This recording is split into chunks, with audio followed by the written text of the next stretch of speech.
here. We have Jim, we have Dave. We don't have Heidi yet, but we do have a quorum. We have Adam, Jim,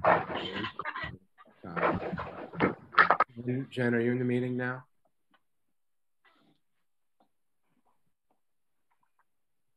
Ah, there you are. Ooh, that's clever. Much better.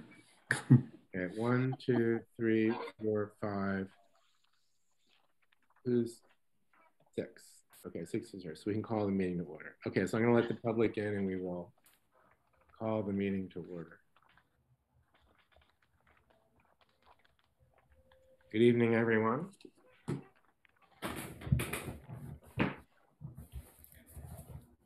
Welcome to the May, hard to believe, May meeting of the Narberth Planning Commission. More people are to be admitted. I would like, there being 6 planning commissioners in attendance, I'd like to call the meeting to order. I'll call a roll so everyone knows which planning commissioners are with us tonight. Call your name, just say hello. Jim Spear. Here. David Brower. Here. James Cornwell. Here. Jennifer Yon. Here. Adam. Here. Did I leave anyone else? I am here, and Heidi, are you on? Okay, Heidi Boyes is not here. So we have 6 out of 7 people here, so we can begin the meeting.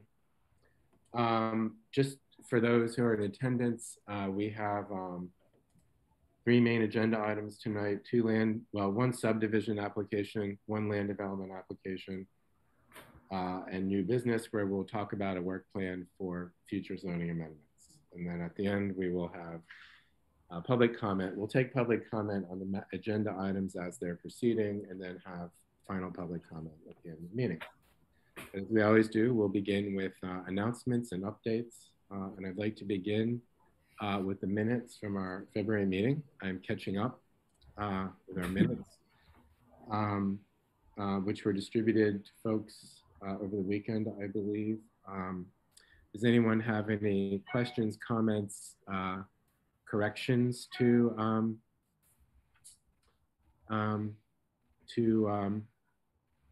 offer? Okay, could I have a motion to approve the minutes? I so move. Okay. Second. Jim Cornwell moves to approve. Jim Spear seconds. All in favor of approving the minutes as? Aye. Aye. Aye. Any opposed? Okay, so the minutes are approved unanimously.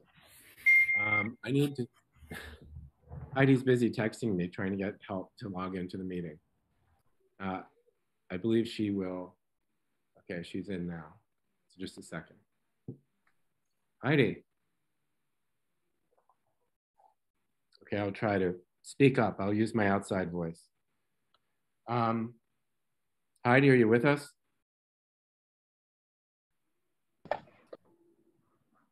Okay.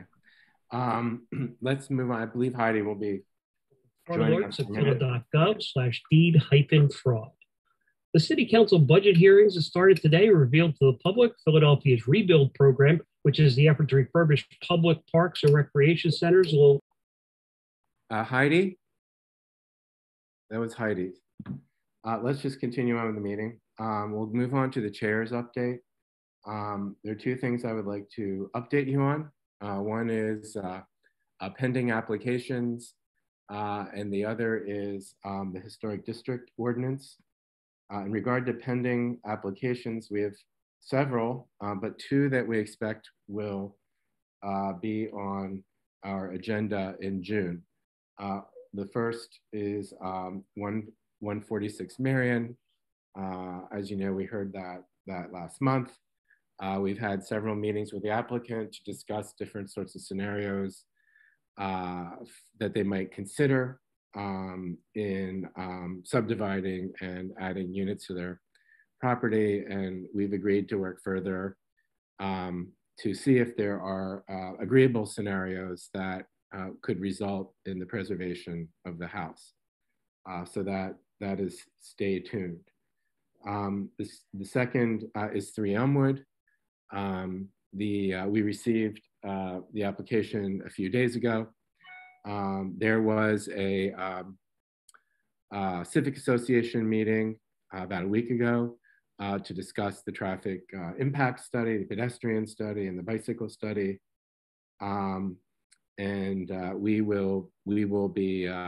We will have that on our agenda next month. I believe all that information has been circulated to the planning commissioners and is also available on the borough's webpage. So those are 2 items that are likely to be on our agenda next month. In regard to the historic district ordinance, over the last few weeks since we last met, April 14th, Chloe and I have worked to finalize that, and it was, as you probably saw, submitted to council over the weekend for their consideration, for its consideration. This item is on council's agenda on Wednesday for its workshop meeting. It'll be an informational conversation for council to ask questions and make any further suggestions that I have. What I expect is that council will send it back and ask us to clarify, to tweak a few things. I do not know the pace at which they are interested in moving forward with this, but obviously we will urge them on an aggressive schedule. I did have a conversation with the borough solicitor and Corey Kegarez this afternoon to talk about the procedural things in terms of what kinds of advertising and approval are necessary for council to act on this ordinance. As you all know, the second part of the ordinance is the map. The map is what shows what area of the borough would be covered by this historic district. It also indicates which properties within the district would be considered contributing and non-contributing properties.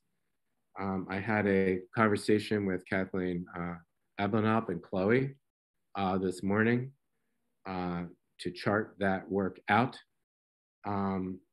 The important frame of reference is that that particular part of our ordinance, the map, would need to be reviewed and approved by the State Historic Preservation Office, the Pennsylvania Museum and Historic Commission, which meets 4 times a year.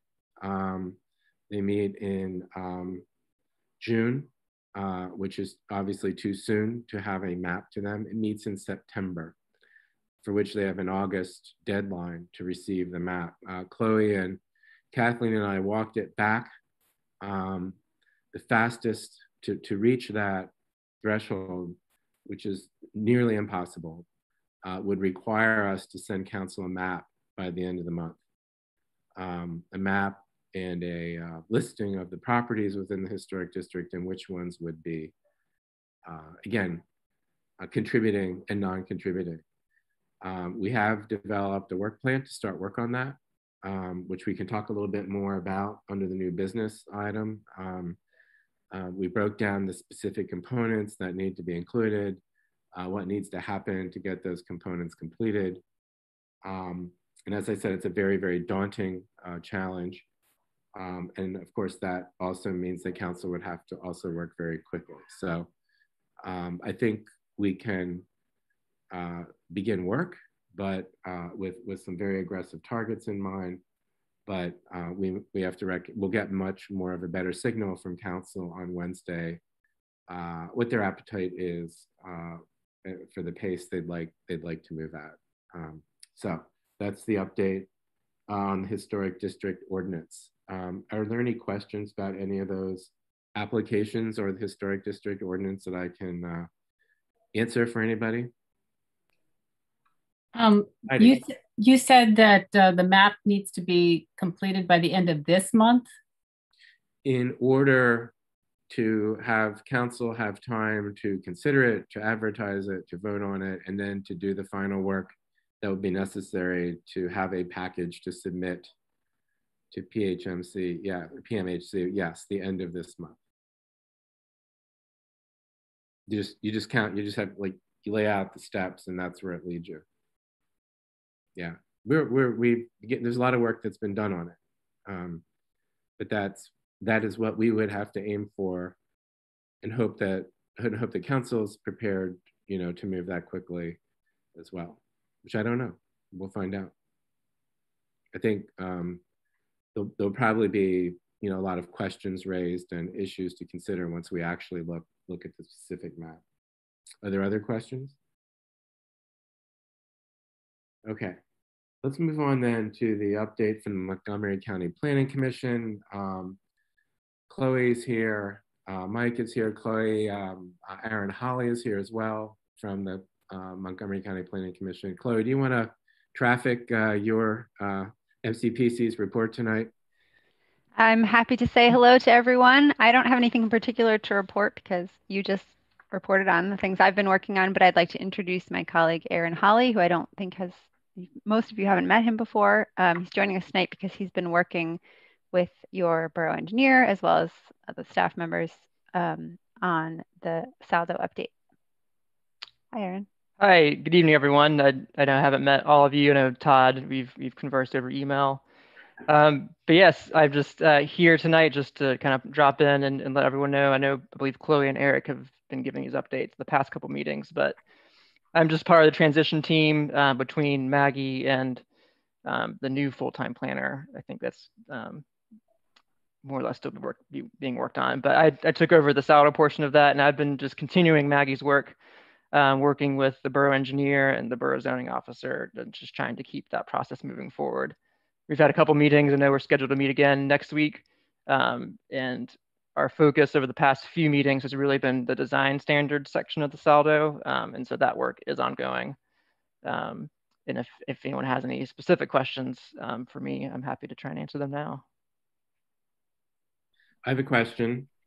I relayed to Chloe and a request from some of the planning commissioners. I know you've worked on the procedural aspects of things to date, not you, but MCPC has, and in particular, the submission requirements at different stages of the application. I'm wondering if those are at a stage where you can share whatever preliminary draft you have with planning commission members. I know there are some who are very interested in reviewing those and commenting on those sooner rather than later. Yes, Chloe actually relayed that to me, and I had actually hoped to have that ready either late last week or early this week. Unfortunately, that's actually an article I hadn't taken too much time to look at until Chloe mentioned that to me. And there was just a couple kind of comments and items from that were still, I thought, outstanding. And so I wanted to run those by the group next week with both Eric and Kevin. And at that time, I can put a full draft together, because I want to start to kind of take it from the more draft version that is now into like a formal document to send to you guys for review. And there's a couple of things in there I wanted to resolve before doing that first. Okay. But that should be, I would say, if that should be ready, if not end of next week, definitely next couple of weeks. Okay. Well, originally I had told Maggie that we'd be fine with seeing the whole thing when you're done with it, but it's been quite a while since we've been working on it, and there was a request from some planning commissioners to take a look at the submission section of things. So if you could send that along when you're comfortable, we'd appreciate it greatly. Yep, of course. Okay. Does anyone else have any questions about the Saldo update? For those in the audience, that means a subdivision and land development ordinance. I do have a question about the Saldo. It's Carol Marie Scanlon. Saldo, in theory... Excuse me, Carol Marie. Yes? I'm sorry, we're not taking public comment at the moment. Oh, I thought you were. I'm sorry, I might have not worded my question appropriately. I will call on you before we move on. I wanted to make sure planning commissioners, do any planning commissioners have any questions about the update? Jim, did that satisfy you? You were concerned about the submission requirements. Jim Cornwell.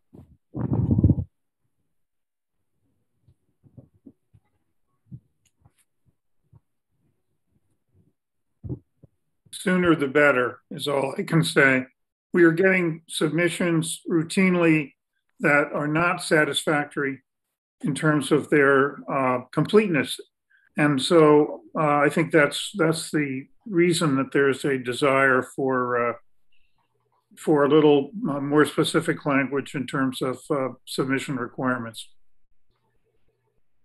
Okay. No, understood. And again, that just from what was left to me when Maggie left, I was under the impression that that was more or less ready to go. But then when I looked back at it, there's just it's not a whole lot, but there's just a few items that were sort of just unresolved, and I just wanted to make sure I spoke with kind of Eric and Kevin about that before kind of putting a more formal draft together for the Planning Commission review.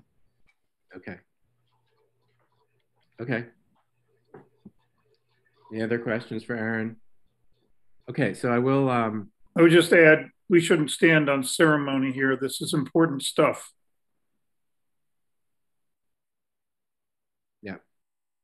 You're beginning to sense all things have a heightened sense of urgency these days. So we'll be very hopeful seeing this before we meet again. I will ask for questions from the public since there seems to be one, but I would like, when it comes time for public comment, I'll announce that. And if you would like to be recognized, I would appreciate if you would either indicate that in the chat or raise your hand using the Zoom function and not just jump in so that we can make sure everyone has a chance to speak and we can manage the conversation. So Carol Maria, do you still have a question you'd like to ask? Yes, I do have a question. And it has to do with the saldo. It sounds so good in theory, but how does this, what safeguards are made so it doesn't become a pay-to-play action? Carol Marie, I think that is a, that's not really, I would like to ask you to re-ask your question, please, in a more specific way. I don't really feel well, I don't feel it's fair to ask someone to answer a question like that. Can you please be more specific? Well, I guess the concern that I have is if builders can ask for concessions for having their projects go through, it's just a concern that the standards will be changed or lowered based on contributions that the builder would give to certain borough functions. I'm just not really familiar with this, but as I read on it, I thought this sounds really like it's a great idea, but it also could go south fast. When you say payments for functions, can you, for example, if a builder is wants to do something and then gives money to the playgrounds, would the building standards be relaxed so the builder could do more of what they want outside the code or around the code? I mean, this is something that I don't really understand.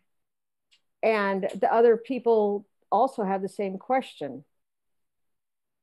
Please, other people, I really don't feel that's appropriate kind of comment. If there are other people who have that question, Carol Marie, they can come to the meeting and ask the question. You can make a question on your own. All right, well then I'll make the question that I have. I don't like that kind of.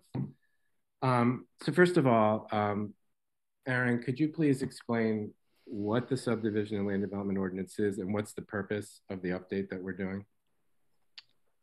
Yeah, so Subdivision and Land Development Ordinance, and Chloe or Mike or anyone, feel free to chime in as well. But it's the ordinance that governs regulations in the event of a land development or something being built or a subdivision. So a parcel of land being subdivided into one or more smaller parcels. So it really just governs kind of the different kind of landscaping requirements, like the road kind of engineering standards for roads, sidewalks, things like that. So different things that we would be put in or kind of done to a property, kind of when undergoing either again kind of the building or construction of something on that property, or again the subdivision of that lot itself. Does that answer your question. How's that different from the zoning code? Could you explain that, please? So zoning code governs the uses and things that would happen on the lot itself, whereas and then the saldo would govern the the kind of other standards in terms of landscaping and things like that. Mm-hmm. So it doesn't modify codes for builders. It wouldn't be the building code, and I guess to your previous comment regarding, or Eric, you kind of. I think maybe I'll kind of give my take on a distinction. So you have the zoning code is going to dictate building setbacks, facades, heights, impervious coverage on a property. The saldo is more of the mechanics of how we make it through a land development. So it's going to dictate what plans have to come in, and then a lot of the technical requirements, such as installation of the stormwater infrastructure, placement of driveways, a lot more of the technical aspects of how we actually get from the plan to what's built, in the field. And I think kind of, Carol Marie, maybe where some of the topics that's been coming up lately that you're probably referencing has to do with like an open space and a recreational fee. That is actually something that currently is not in our borough. So this would be in a standard that would be added to the borough codes in an effort to get open space and or fees for recreational facilities. And really the overall rewrite that's going on is very much based on like the Montgomery County Model Ordinance. And really we're updating a lot of the sections that, the code is very, if you look at the saldo currently, a lot of it is written a long time ago at the point where the borough was still building new streets. That's just not the case anymore. We're now dealing with a redevelopment of it. So, the standards of where you're going to put a brand new road through the borough is no longer applicable. So that's the kind of updates that we're working on at this point. Yeah, and I think too, thanks Eric, thanks for chiming in there. And just to add on to that a little bit in terms of oftentimes if you look at other municipal saldos and different codes, there are provisions for different fees in lieu, specifically around maybe if the municipality has like a tree fund, or there are in the municipality's planning code, the governing kind of state legislation that kind of governs land use in Pennsylvania, including zoning and saldos. There's provisions for fees and lieu for things like open space and recreation, but unless those things are specified in the saldo itself and how how those might be used, developers typically can't just get around any requirements in the saldo by just offering to pay for something. I think if that was your primary concern. Thank you, Aaron and Eric. That really does help explain a little bit more the concern that I had about it. Because when I first read it, I thought this sounds like it could be, fraught with loopholes. Now, if the saldo does come through, will there be money? Let's say there's a park or recreation fee. Will it go into the park recreation budget, or will it go into the general fund of the borough for use as the borough sees? It's not a mechanism that really has been worked out yet. There is there is state law and regulations that have kind of the governing of how it's used, and fees collected for recreation is used for recreational type uses. Excellent. Thank you, Eric. You're always a wealth of knowledge whenever you're at the meetings.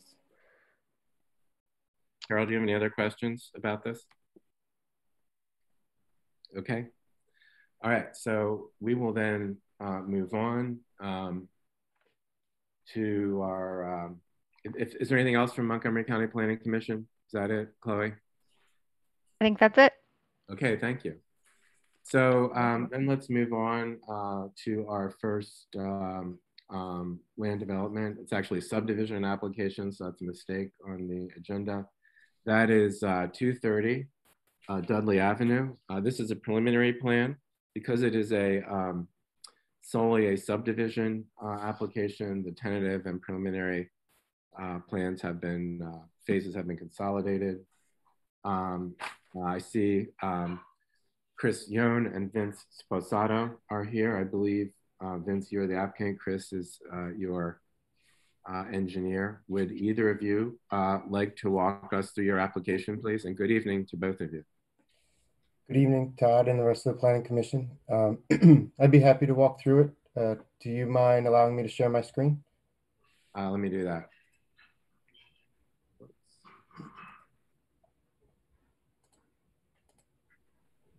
Okay, Chris, I think it should work now. Yes. Okay, thank you. So I'm going to start here real quick. So this is a single lot that has an existing home on it. It's an oversized lot on Dudley Avenue. This is the existing conditions / vicinity demo plan. Here's Dudley Avenue running somewhat north to south on the plan where the property fronts. There's lots behind it with Conway Avenue. You can see, if I zoom in here, if you're standing on Dudley looking at the lot, the existing home is basically on the right-hand side. It is a very, nice and well taken care of piece of property with a detached garage on the left and some elaborate walkways and plantings. And so I want to focus on that a little bit here more than we normally would. This is a photo of the home from Zillow, and I'm just going to page through these quickly. According to the county records, it was built around 1914. And so you can see it's a well taken care of home and property. A little bit what I wanted you to see there, where you can see in a few of the pictures the stone along the outside of the house. You saw that in the front. It's also on the inside of the building. So if I switch back to the site plan and I zoom in a little closer, here's the main part of the building. There is an addition on this left-hand side of the building that we're showing to be removed. That was added. I don't know when it was added, but it's some time. And there's a picture of the backyard. It's interesting. It has the rear deck, and it has like a pergola and overhang that actually cuts out around this tree. And so if I go back to some of these other photos,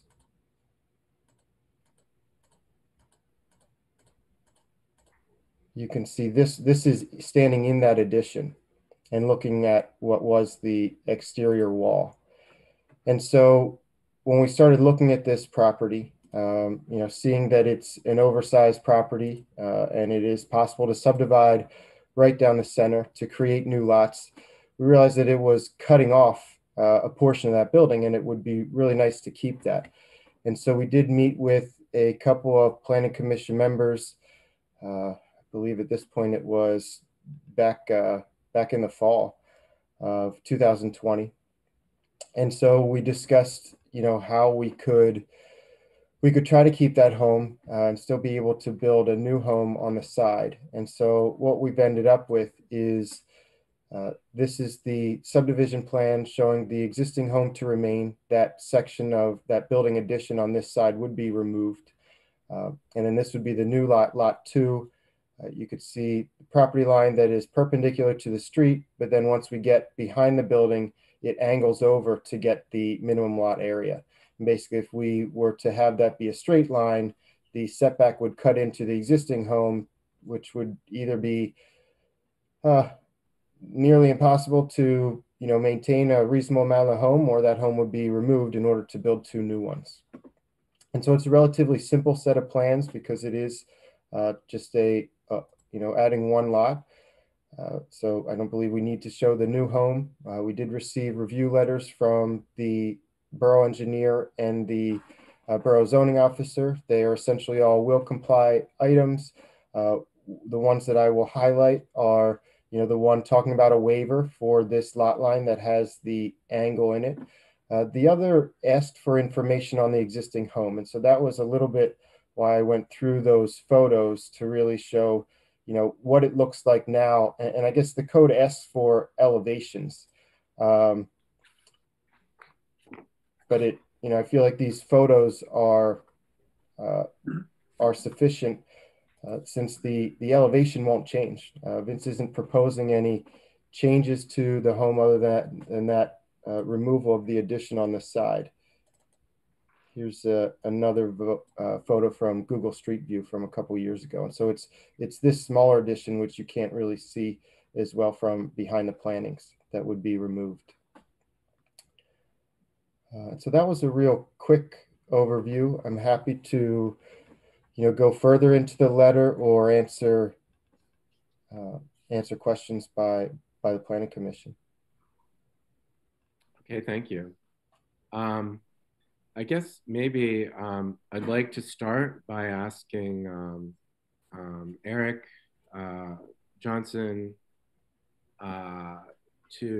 is there a way that you can quickly summarize the comments or questions that you raised so the public knows the things that you flagged? And now that you've seen the application and heard the applicant, if you have any outstanding questions that you feel need to be addressed. And then Mike Narkowicz, I'll ask you. I'll ask you after Eric. But Eric, could you? Yes. So I'll summarize. As Chris said, the application is pretty straightforward. So I did point out, as he mentioned, that they would require the waiver for that side lot line, which the code requires to be, when practical, to be at a right angle for the full length of the side lot line. So in order to meet that square footage of the new lot, while still maintaining most of the building, they would require that waiver. And then really the next three comments of my letter, I can really just summarize into the general, and maybe that's a good discussion item that you guys can lead into. It has to do when you have a property where you are, modifying an existing property, as such as this, and maybe demolishing a portion of a building. The code wants to make sure that when this is done, that the end product is going to fit in with the rest of the neighborhood. And I think that was, as Chris was saying, kind of why he was going into what the existing building is and showing that exterior wall is still present, to demonstrate what that house would look like. When a new house is constructed on the other lot in the future, that then would be subject to all the zoning requirements of the borough.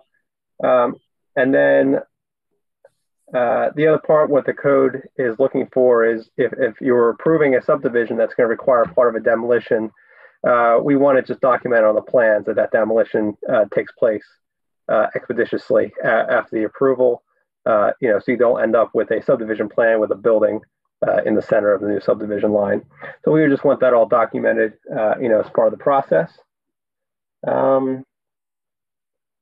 Let's see, anything else? And then just a few, they're going to be utilizing, so currently this property has a driveway, which I believe accommodates 3 cars. They're proposing to utilize the on-street parking credits to have the required parking for each of the 2 lots. And that any future development would require a planning module and compliance with all the borough codes, including landscaping and street trees. So that's a summary of the points I brought up. Okay. Eric, when it comes time to build a house on this new lot, is that a application that would come before the Planning Commission through a land development review? So the way the subdivision land development code there's kind of 2 ways. You go subdivision. This would be a subdivision where they're dividing the lot into 2, and they can do that with the proper approvals. And then land development is actually triggered when you have 2 or more residential structures. So, per the code requirements, a single house on a single lot does not trigger the land development requirement. In terms of, but would the landscaping ordinance and the stormwater ordinance apply for? Anything, correct. Anything that would be done on the property, the stormwater and the land and the landscaping ordinances are both standalone from the SALDO, so they would be triggered for any development that would occur. Yes. Mm-hmm. But doesn't the landscaping ordinance exempt single-family house construction too? And doesn't the stormwater ordinance also have thresholds that have to be met before it comes into play? It does. So the way the stormwater code is written, it is if you have 2,000 square feet or more of new or replacement impervious coverage, or if you disturb more than 5,000 square feet of land.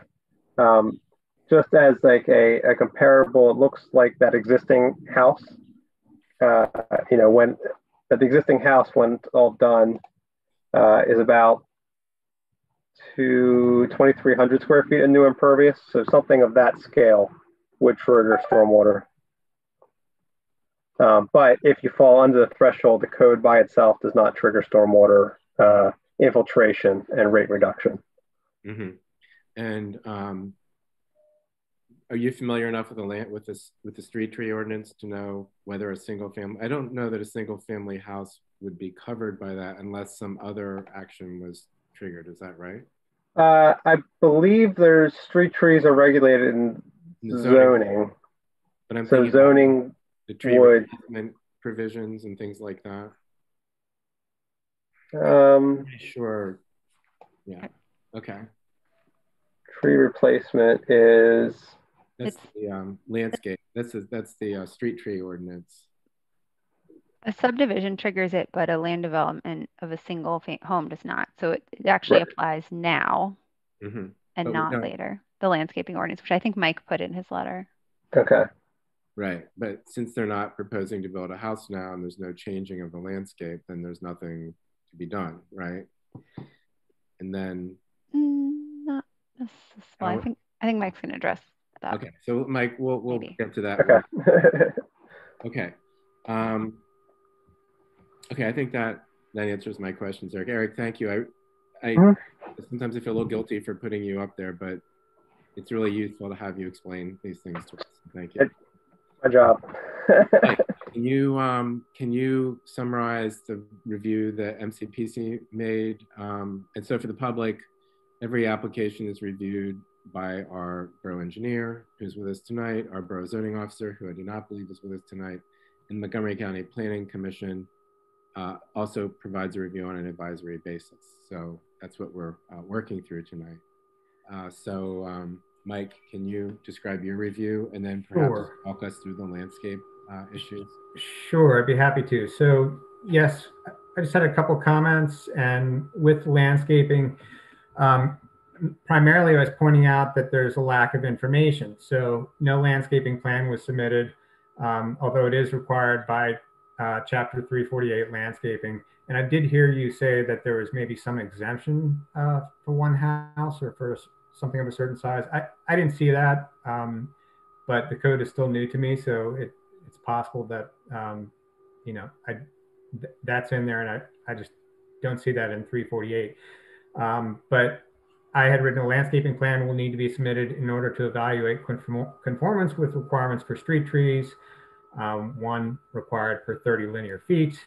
Tree replacement, if more than 25% of the total caliper inches before construction are removed, tree replacement is required, and other landscaping requirements.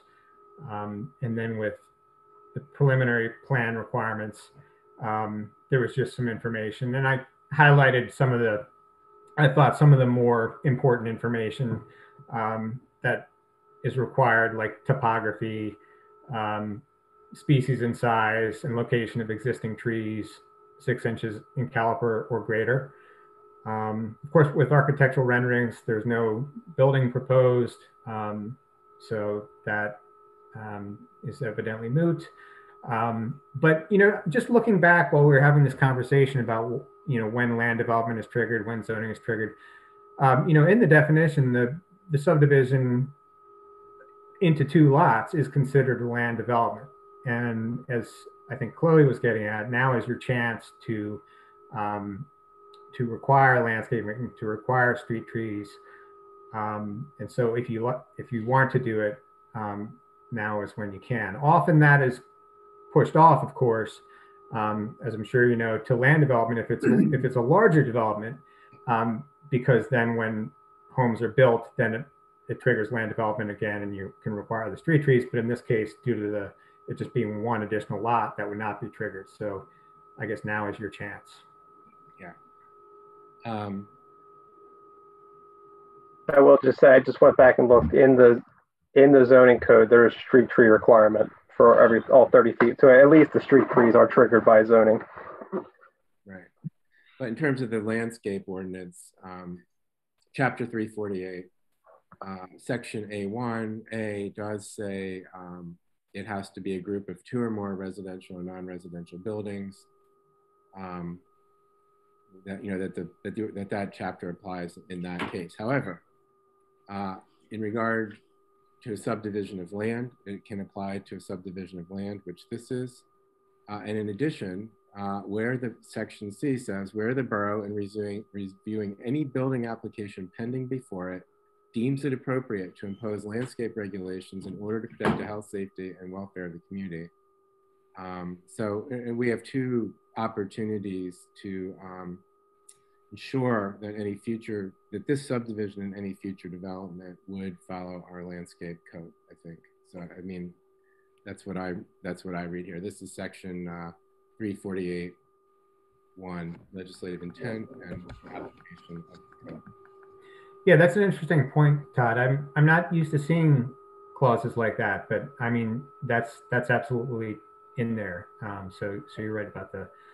For future reference, the zoning hearing board can do the same thing. So anytime we have a special exception or a variance, even if it's for something that hasn't come before land development or even subdivision, any special exception or variance action, the zoning hearing board could actually trigger the landscape ordinance. So it's a broad authority. Okay. And the stormwater ordinance would apply if it's whatever 2,000 square feet, Eric, is that right? Okay, so we're gonna come back. Yes, this is the threshold, yes. Okay, so Mike, in addition, besides the landscape, was there any other issues that you flagged? No, there wasn't, Todd. Okay, are there any questions or comments from planning commissioners? Jim Spear. Thanks, just a couple questions. The stormwater mitigation, I think you said it's triggered by disturbance of 5,000 square feet. Is that right, Eric? Or soil disturbance of 5,000 square feet, yes. Okay, could that possibly be interpreted as cumulatively on both lots? And also, would the removal of the addition plus the possible removal of the garage, does that count as a disturbance of square footage of those lots? So that all of those items are disturbances, but I think we did a rough calculation, like if disturbance needed to demo everything that is occurring on the property was under 5,000. The problem is I think you're saying cumulative, but it's at a given time if you're disturbing 5,000 square feet. So, when they come in for a demo and or permits for building on the lot, all those numbers are run and calculated and checked to see if it will apply. So when they come back later with a permit for a new building, would that count as additional disturbance in addition to the demolition that's already occurred? Or how does this work? When do we, what counts as toward that 5,000 square feet?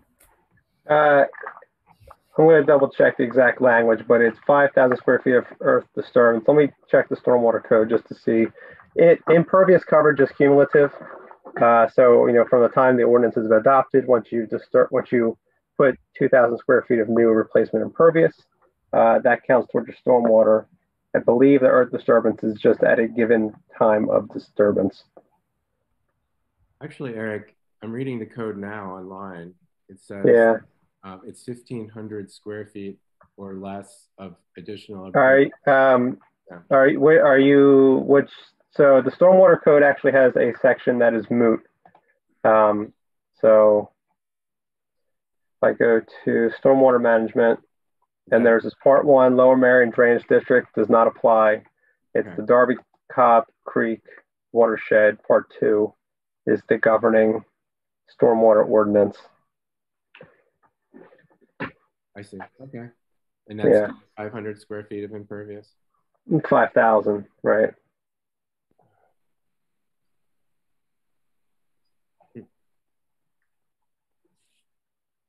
Yeah. Sorry. Okay. So I just want to be clear. So if the demolition occurred at one time and the construction occurred at another time, is that they're not added together? Those are two separate disturbances that are not cumulative and can't possibly add up to 5,000 square feet. Is that right? I am looking at the code just to check the verbiage. If you have anything else you want to bring up, I will look at that now. Oh, no, not for you. The only other question I had, just out of curiosity, maybe for Chris, was the best guess as to when that addition was constructed. I'm just curious when that, how old that addition might be. I don't believe I have that answer. I will look to see if it says something on the county records. I mean, I don't think it will matter, but I'm curious about. This is Vince Spizzato. I believe it was an existing porch that was enclosed, so it could have been, part of the house originally. Okay. Okay. That's good to know.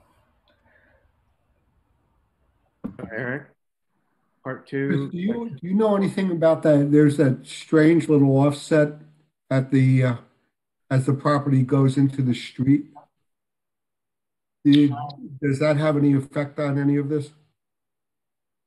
I don't believe it has any effect because there's gross area is basically the outbound of your property title lines. And so sometimes that will go to the center of the street. Sometimes it goes to the right of way.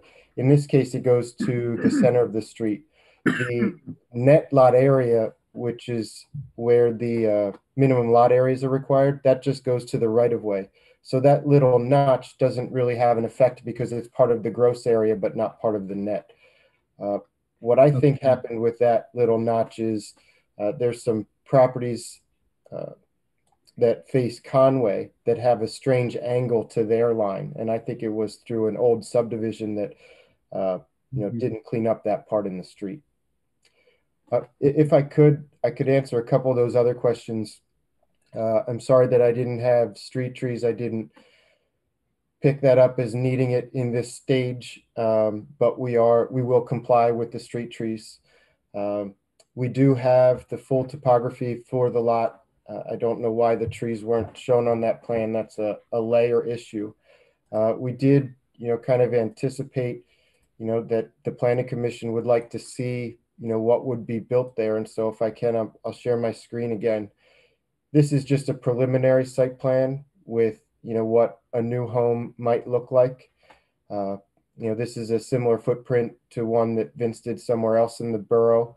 And so it, won't likely be exactly the same, but that's what we started with here. And so you can see it's similar to this house next door, which is a narrow and long house with a detached garage in the back. And we do have just a real quick rendering from the architect that basically mirrored that other home and updated the address to show what it might look like. But we do have to go through the whole process for that through the building permit. And just what we show as a rough square footage for this was about 3,000 square feet. And so that would trigger stormwater management because we'd be over the 2,000. In anticipation of that, we have already done infiltration tests, which showed there was groundwater at 10 feet deep, but pretty good infiltration at 6, 7, and 8 feet deep, which would likely be the bottom of a stormwater system. So we understand we'll have to submit later for a building permit. We'll have to comply with stormwater management, landscaping, and I will include the the proposed street trees on the final plans for the borough. So you'll be able to see them in the next round.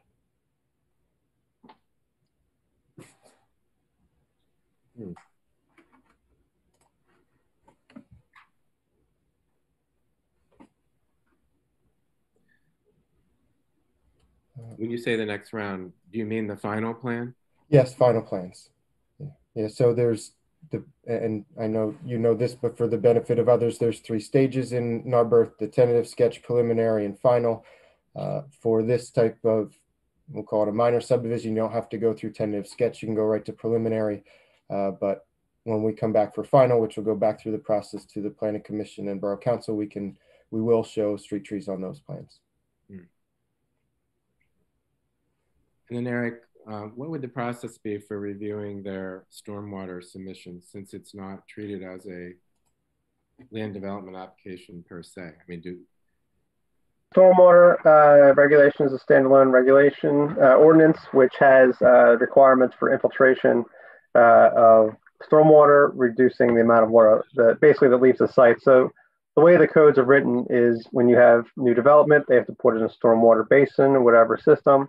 And basically there can't be any more water leaving the site than had been previously. And generally when you're putting in that basin, you end up with less water leaving the site than previously did, because you're now capturing it and tanking it and managing it, which is not currently.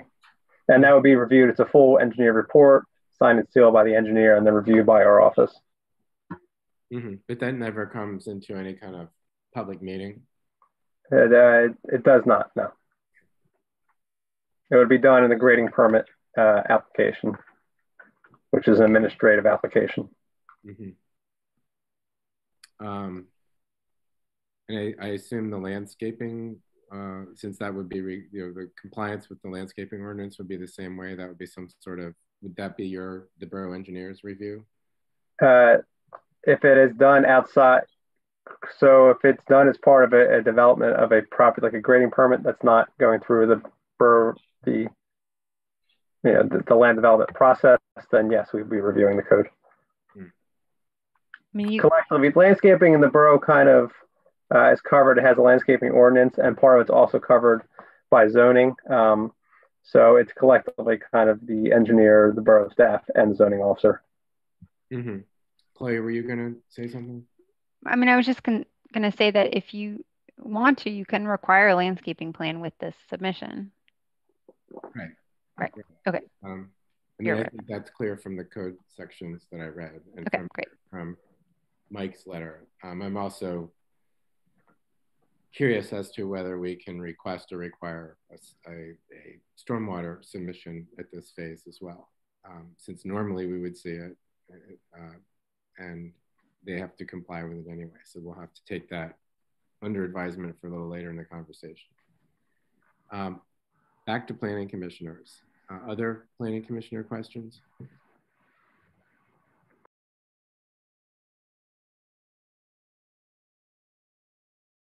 No one else from the planning commission has any questions about this?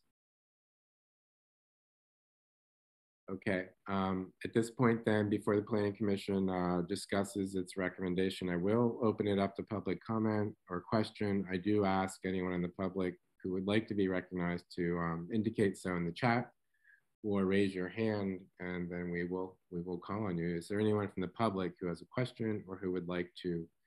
So I see Debbie Schrammel. Hi, thank you. I live at 221 Conway, which is directly behind 226 Dudley, which is the house next to 230. And I have to say that when we have a heavy rain, my backyard becomes a pond. So I am very concerned about stormwater.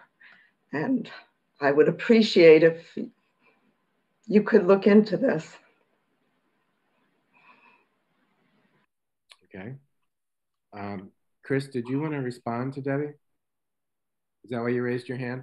Yes, and so just a couple things with stormwater. So we do expect stormwater to apply. Like I said, we already did the infiltration tests. this lot is very flat. It does slope from front to back, but only by about 2 feet. So it does drain back to the properties behind it, as Mrs. Trammell said. What we'd propose would be an underground system. Because it's so flat, it makes it difficult to overflow. Because really you need to collect the water by gravity, get it into the system, and then by gravity have an overflow. And so when it's this flat, what ends up happening is oftentimes we have to oversize the system so that it holds even more water, so that because we don't have room to let it out. And I guess, so that's the plan here for stormwater. That's what would happen. The other thing I wanted to mention is the stormwater requirements, and I think Eric said this, but are the same for, single family residential, whether it's just a new drainage permit plan or whether it's part of a subdivision plan or a land development plan. The requirements are the same regardless of what stage you're going through. If we couldn't meet a requirement, if we were just going through the drainage plan and Eric was reviewing, and let's say we had a shallow groundwater table and we couldn't infiltrate. Well, in order to deal with that, we'd have to get a waiver, and we would have to come back to the Planning Commission and Borough Council for a waiver. So I don't know if that puts anyone's mind at ease that, it will go through smoothly with the borough engineer if we meet all the requirements. If we were unable to meet the requirements, then we would be, punted back to, Planning Commission and ultimately Borough Council. Mrs. Trammell or Ms. Trammell, does that answer your questions? Do you have other questions you'd like to ask? The stormwater was my main concern, and I appreciate the response. Thank you. Okay. I'd like to follow up. Chris, you've done a lot of projects around Narberth. I note you said the water table is, 10 feet below the ground level? Did I hear you correctly? That's what they found at this site, yes. How does that relate to other sites you've looked at Narberth? Is that a common depth to hit water? Is that close to the ground? Is that far from the ground? I mean, I think the house I own, the water table is probably about 5 or 6 feet below the house, and the yard is always soggy. What's your experience? Is 10 feet high, low, normal? So it really varies. I would put it more in a normal range where, or in a reasonable range, we'll call it. There are lots of times where we don't hit groundwater. Typically, the deepest depth I ask someone to test at is, say, 12 feet. And what we're shooting for there is we're first looking for a limiting zone, which would be either water table or rock, so that we know, the system can't be that low. And in fact, we need to be at least 2 feet above it. And so first we look for that limiting zone, and then we do the infiltration test 2 feet above that, 3 feet and 4 feet. And so, I'd say that's a reasonable amount where I basically my options for stormwater are all out there. I have lots of options. When you get to shallower limiting zones of, I'd say 5 feet is on the shallower side, because then if you're trying to do 2 feet above that, your bottom of system has to be 3 feet deep. And if you want a cover of 1 foot, you're only limited to maybe 2 feet worth of where a system could be. So it's uncommon to have shallower, well, I should say this. A lot of it relates to where your house is. If you're next to a creek, I'm expecting that you're going to have shallow groundwater and very poor soils. As you are further, up a hill, then I'd expect you would not have shallow groundwater, but you might end up having shallow rock as a limiting zone. So it really varies and depends on where the property is in relationship to, other peaks and valleys. Chris, do you know what the vertical grade changes between this lot and Mrs. Trammell's lot? Is there some kind of drop off between the lots, or is it just sort of a level grade down?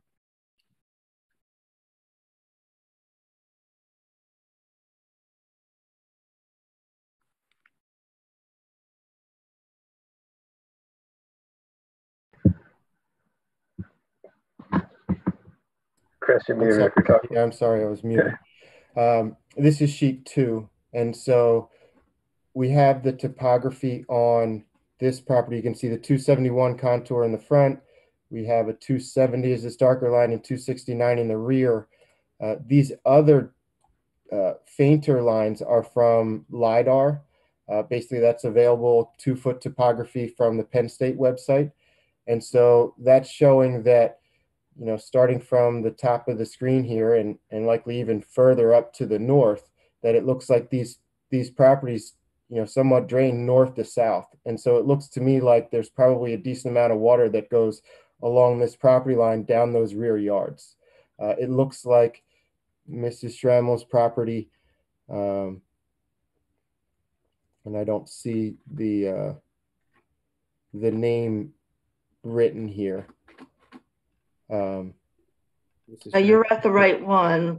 You're 221 Conway. Yeah, I'm the one with the weird property line.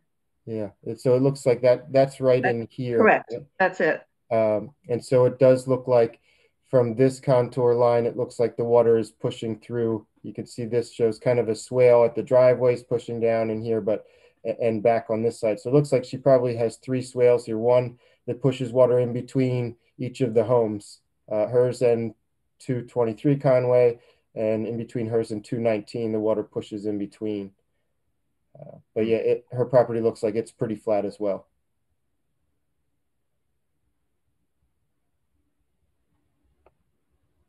So Chris, again, just for the public's benefit, the systems you install, they capture the water, they hold it, they let it infiltrate into the soil rather than sheeting across the surface. Is that the general idea?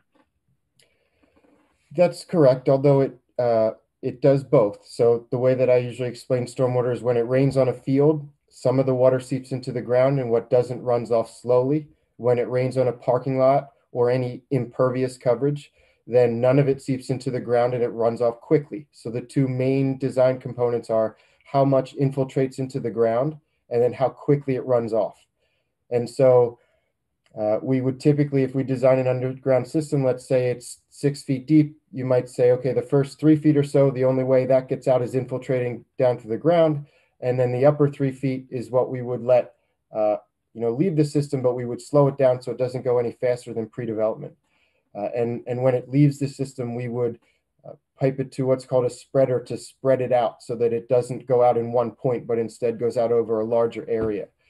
On a property like this where it's so flat, what we would end up doing is, in my example of, say, it's 6 feet deep, instead of 3 feet and 3 feet, it might be 5.5 feet worth of that are all infiltration. And there's only just a little bit that we can let overflow because we just don't have the grades to outlet from that low. So a system for a property like this would be almost entirely infiltration and very little overflow except for the larger storm events. Mm-hmm. Doesn't that infiltration, well, I guess it would be the same as the water falling on the soil now. I was going to say, doesn't it saturate the soil and make it harder for, water to be absorbed on her lot if you're saturating the soil? So stormwater systems are, I guess, part of the design is that you're anticipating a design storm of 24 hours. And so it's like an S curve of, it starts out slow and then it gets a higher intensity in the middle of the day and then it slows down until, the end of the 24 hours. And the stormwater systems are supposed to, continue to either outlet or infiltrate after the storm is over. And so basically what it's doing is lengthening the time. And so if you go back to my example of, it rains on the field, some of it seeps in, and what it doesn't on impervious, when it runs off that impervious quickly, it goes into the system and then that system holds it back and it holds it there until it has time to infiltrate back into the soil. Does anyone else have any stormwater questions? Either about the process or how it works? How recent are the sort of 24-hour storm figures been updated? Is there any chance the storms are getting more intense on average? Is that a question for me or for Eric? So we actually, through one of the council members, because there is some stormwater revisions, code revisions coming up in the future. And that was actually one of the questions that was posed. And believe where we left it was, they go back to there's the standards. So essentially, the required stormwater intensities are from will be tied to NOAA. So they are revised on a certain interval basis. So if there is over time, if there is increases in the rainfall, then we will start to see them reflected in the code. Mm-hmm. You mean National Oceanographic and Atmospheric Administration, yes. The biblical character. Very coincidental name, I'm sure. Any other questions about stormwater? Okay, I want to thank everyone for indulging that. I know we have someone who's concerned about that, and I think it's just good to take a few minutes to walk folks through it so they all understand how it's managed and how decision-making works. So Chris, thank you. Eric, thank you. Thank you for that. Any other planning commission questions? I don't think there were. So any other general public questions about this? See no hands. So we'll leave this up for planning commission discussion. What we're being asked to do tonight is to consider recommending to council the approval of a waiver. That's really the action we're here to talk about of the subdivision and land development ordinance that talks about how lot lines are configured. I know that some of you have met with this applicant. I'm wondering if anyone who's met with the applicant would like to speak to this application and the solution they've arrived at and your thoughts about that.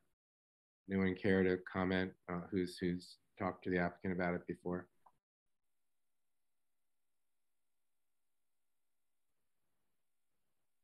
Nobody? I'll speak briefly then. Yeah, at this point, I'm encouraged by what I'm seeing here. It appears that Mr. Sposato and his team have kind of heard our concerns about finding a way to save the existing house. And it's encouraging that it seems to be going in this direction.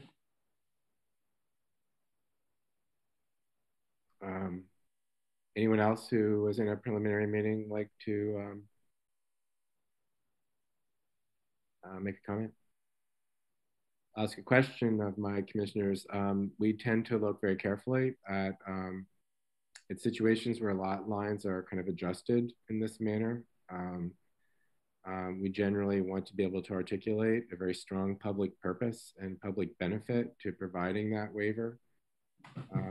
Does anyone here want to speak to or against the public benefit that we gain by recommending the approval of this waiver? That is to say, the public benefit is the most direct public benefit is the preservation of the house. Some might say the public benefit is the creation of new housing stock as well. Others may feel differently, that there's a public loss and the loss of open space. So weighing the public benefit of this, would anyone care to comment on that? Because I think we always want to be able to articulate a strong public benefit if we do recommend such an action. I'll offer a comment, Todd. In the past, we have seen lot line adjustments which are strictly for the benefit of a single property owner. There have been several of those in recent years. This one has the primary benefit of allowing the existing house, which is a little piece of Narberth quality, to exist while allowing the owner of that property to benefit from the oversized lot that they happen to own. So I have no objection to a waiver in this circumstance, but it needs to be clearly articulated that we don't hand out these waivers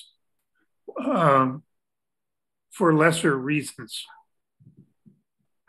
if I can put it that way, that there is a public benefit to the waiver. Jim Spear. Yeah, I'll just say briefly that in case it's not completely clear, the original idea for this site was to demolish the existing house entirely and subdivide and build 2 entirely new houses there.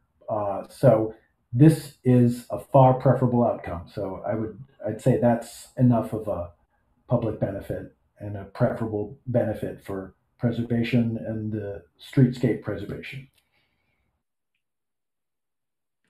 Okay. Any other comments? Any other commissioners? Okay. Would any commissioners like to propose a motion about a recommendation you would like to make to council? I'm sorry, before that, I should offer Chris and Mr. Sposato, do you have any final comments you'd like to make based on the conversations you've heard or questions that have been raised? Anything else you'd like to bring to the table? I do not.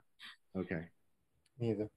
Is it, I believe, Chris, if I'm correct, you said that as you proceed through this project and proceed through the plans for the construction of the house, you obviously would be complying with the stormwater code, and you expect that the impervious coverage would be more than 2,000 feet in this area. This watershed would require, you know, the stormwater efforts that you're talking about, and that you would also comply with the landscape ordinance, which really would pertain to any potential tree replacement and buffering. Is that correct? Yes, we'll comply with the landscape and the stormwater. You know, right now we anticipate having more than 2,000, so it would apply. Okay, and Mr. Sposato, I really do appreciate your comment to Ms. Schrammel about contacting her. Contacting you, that's very much appreciated. Okay, so would any planning commissioner like to propose a motion? I saw Chris Young raise his hand, but he is not on the planning commission. So would any planning commissioner like to propose a motion? Heidi? Yeah, I'll make a motion that we accept or recommend that the proposed subdivision be approved, and that we allow the lot line to be skewed in order to save the existing house on the site. Okay, is there a second? Essentially, that means we would vote to recommend the waiver of the subdivision code. So I have 3 seconds. Okay, we'll give that one to Dave Brower. Second, third, and fourth. Add that to your helmet, a little sticker up there. Okay, all in favor of any further comments before we vote? Okay, all in favor of recommending approval of the waiver? Aye. Aye. Aye. Aye. Any opposed? Okay. So we will recommend to council the approval of the waiver. Thanks so much for letting us take the time to dig into some of those details. It's very much appreciated. All right, so let's move on to the next item, which is 32 Sabine, which I believe is also Mr. Sposato and Chris Young. Is that correct? Yes, before we go to that, just to be clear, you were also recommending approval of the subdivision plan to go to council? Oh, yes. Yes, the subdivision plan and the waiver. Yes. Okay. Thank you. With Heidi's. Okay, yes, I'd be happy to go over that one as well.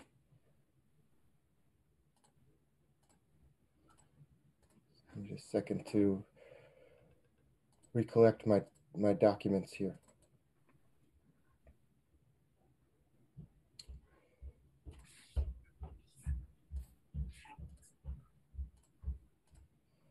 So if you can see my screen now, this is, can you see this? Yes, we can see it. Okay, so this is 32 Sabine Avenue. This is a 2-lot subdivision that we were in front of you earlier this year for tentative sketch plans. If you remember, there's currently a 3-unit apartment building on the site, and the proposal is to tear that down and replace it with a new twin building. This is the twin building. The layout of the building is exactly the same as it was on the tentative sketch plans. We did widen the driveway a little bit to address one of the comments from the Montgomery County Planning Commission. But essentially that, 2-page set of tentative sketch plans, similar to the ones you just saw, are now a 7-page preliminary plan set that are fully engineered, that include the grading and stormwater management, the erosion controls, the landscaping, and all the details.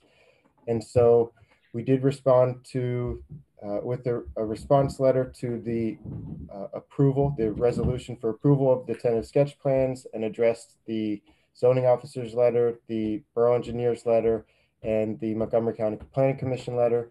We have received new letters from each of those, and again, they're basically all will comply items. That is a brief overview of this project, and I can also show you the architectural elevations for this one.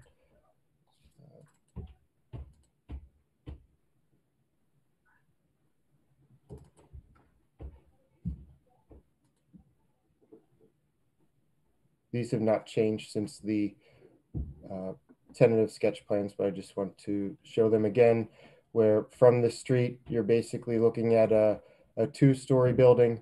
The property slopes from front to back. And so you can see, in this side elevation here in the bottom left, that in the back of the property, you go down on the lower level are garages, 2-car garages for each unit. And then there's a deck off of the first floor that is above that driveway area.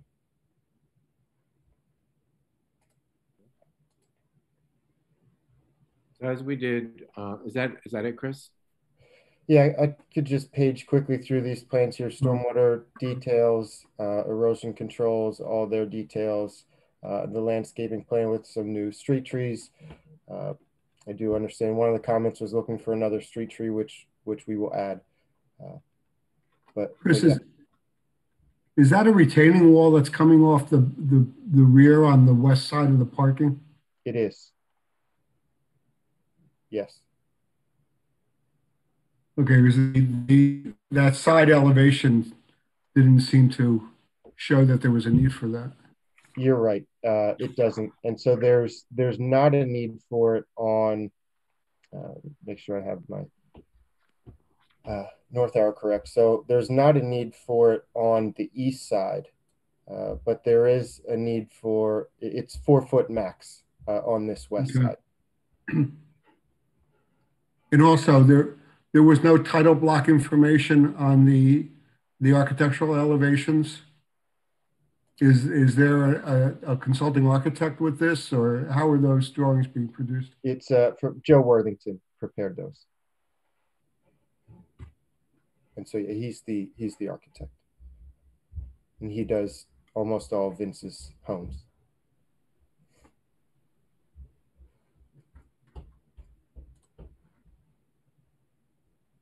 Okay. So as we did with the, I'm sorry again, Chris, is there anything else you wanted to add? I don't think so. I'm happy to answer questions. I don't want to run through too long on. So as we did before, I'll ask Eric to review the highlights of his review and ask questions, and then Mike will do the same with you. Also, I'll ask each of you if you raise questions in the tentative that have been resolved, you just acknowledge that so the public knows that the issues, that there's been progress made on the application. So Eric, would you like to start? Sure. I have to go back and check what was in the tentative letter, but what I addressed in here. So as you were saying, this is the second time this plan has come through. So at this point, the majority of my letter is kind of the technical details of working through the plan. The first one had to do with there's that existing driveway that extends from the main road from Country Lane to this property. Making sure that the plan's showing the correct location of the easements. And I think Chris could probably respond in more detail to that comment. Maybe do you want to fill in that now? Yeah, I'm sorry, I should have mentioned that. So one of the comments from before was that there is a paper easement, basically showing where the driveway or where the easement is for access that does not match up with the physical driveway in the field. And so Vince and his team did meet with the adjacent property owner to discuss that. The adjacent property owner is on board with fixing the paper easement line so they match what's in the field. And so we are now waiting for some additional survey information to really verify exactly where that driveway is. What's shown on the plans was just because it's not on the property, it's outside of it. It's from an aerial and other GIS information. And so, we are going to pick up the exact driveway location. The neighbor also asked for the location of an iron pin and another tree that he wants to make sure are preserved. And so we're going to get all that information and document the revised easement. Okay. All right. So then the next series of comments I had, as we had previously been talking about stormwater, this plan is to the point where it has progressed and they have submitted their full stormwater management design report. We filtered through it and we came back with a series of technical comments, all of which Chris, I'm sure, will address during his plan revisions. They are typical when someone does an assessment of your stormwater report. The next one is just he is showing the required amount of off-street parking spaces. We just have that work in the code that the spaces have to be shown as 10 feet by 20 feet each. So that should be something that can be addressed on a revised plan. The next one is they have, it's kind of just a directive. They have proposed their street trees and landscaping as part of this plan. And that should be reviewed by the borough. The one item we did pick up on for the trees is there's utilities under the drip line of the 12-inch Japanese maple out front. And then also that there is that existing 32-inch beech tree, which the code requires that is shown to be removed. Now the code requires healthy trees on site to be replaced with a certain caliper of trees. The plan indicates that the tree is dead or dying, and for that to be the case, documentation does need to be submitted from an arborist. That I believe the applicant has indicated that they would be able to provide. And let's see. Right, and then my only other comment was, although it may or may not be feasible, I did ask, we usually like to see as many utilities underground as we can, including electric. However, in this case, I think the closest utility pole is across Sabine. So maybe Chris can comment on that in a minute, but going back to the sketch plan letter, the vast majority of my comments were just kind of all the items that will be required. They will need stormwater, they will need grading plan, they will need all of that, and that is all now being addressed as part of this submission. But am I to understand, Eric, that in terms of the easement, in terms of the stormwater analysis, and in terms of that one tree, that further documentation is required? Correct, yes. Okay. Okay, Mike. Okay, yes, and like Eric's letter, the applicant addressed the majority of comments from our previous review letter, and we've summarized them just in brief at the beginning of our letter, including those related to providing landscaping to screen the rear parking area, clarifying the plans for the rear deck, and explaining how that works, and providing additional backup area for vehicles using the rear parking area, as Chris mentioned. And then from our last letter, which is somewhat still relevant, it just has to do with the easement, and it does seem like kind of an unusual situation with the easement not matching the driveway. At the last planning commission meeting, the applicant stated that an easement does exist and agreed to provide evidence So that's just something that needs to be submitted and recorded on the final plan. And then for the new plan submission, regarding landscaping, we had some comments about street trees as well. Also about the proximity to sanitary sewer. So I just suggested consulting with both the Planning Commission and the Shade Tree Commission on an ideal location for the proposed tree. And street tree requirements shall be met whenever possible by preserving existing trees. And the credit for that is one tree in this case, based on the caliper. If the number of street trees is calculated, in my comment C, A1C, to say if the number of street trees is calculated based upon the existing lot, and I actually inadvertently left out, and then you subdivide the lots and calculate based on each lot, then that's 2 trees per lot, total of 4 trees, so total of 4. So 1 more tree would be needed. And then section 500-704 zoning allows for council or the zoning officer to require that trees be located elsewhere on the property or a substitution of landscaping elsewhere on the lot and of an equivalent cost. And then I just had some comments about information. Most of the tree information is provided, but in some cases, existing trees are just labeled deciduous. And then there's just a note to fix related to Radnor. And that's basically my comments. Okay. So let me ask if there are any questions from any planning commissioners. Jim. Yeah. So I'm wondering if you've calculated the allowable facade build out on this building. And if so, how?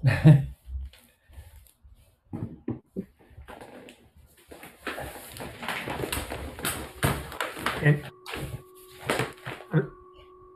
who are you asking that of? I guess the applicants, Chris. So Jim, I don't see that we did that on our plan. I feel like, I mean, to me, that's more of an architectural issue because, you know, I don't deal with the height of the building and that's part of the calculation. What I can say is that, you know, the way that the architect has this, I'll share my screen again.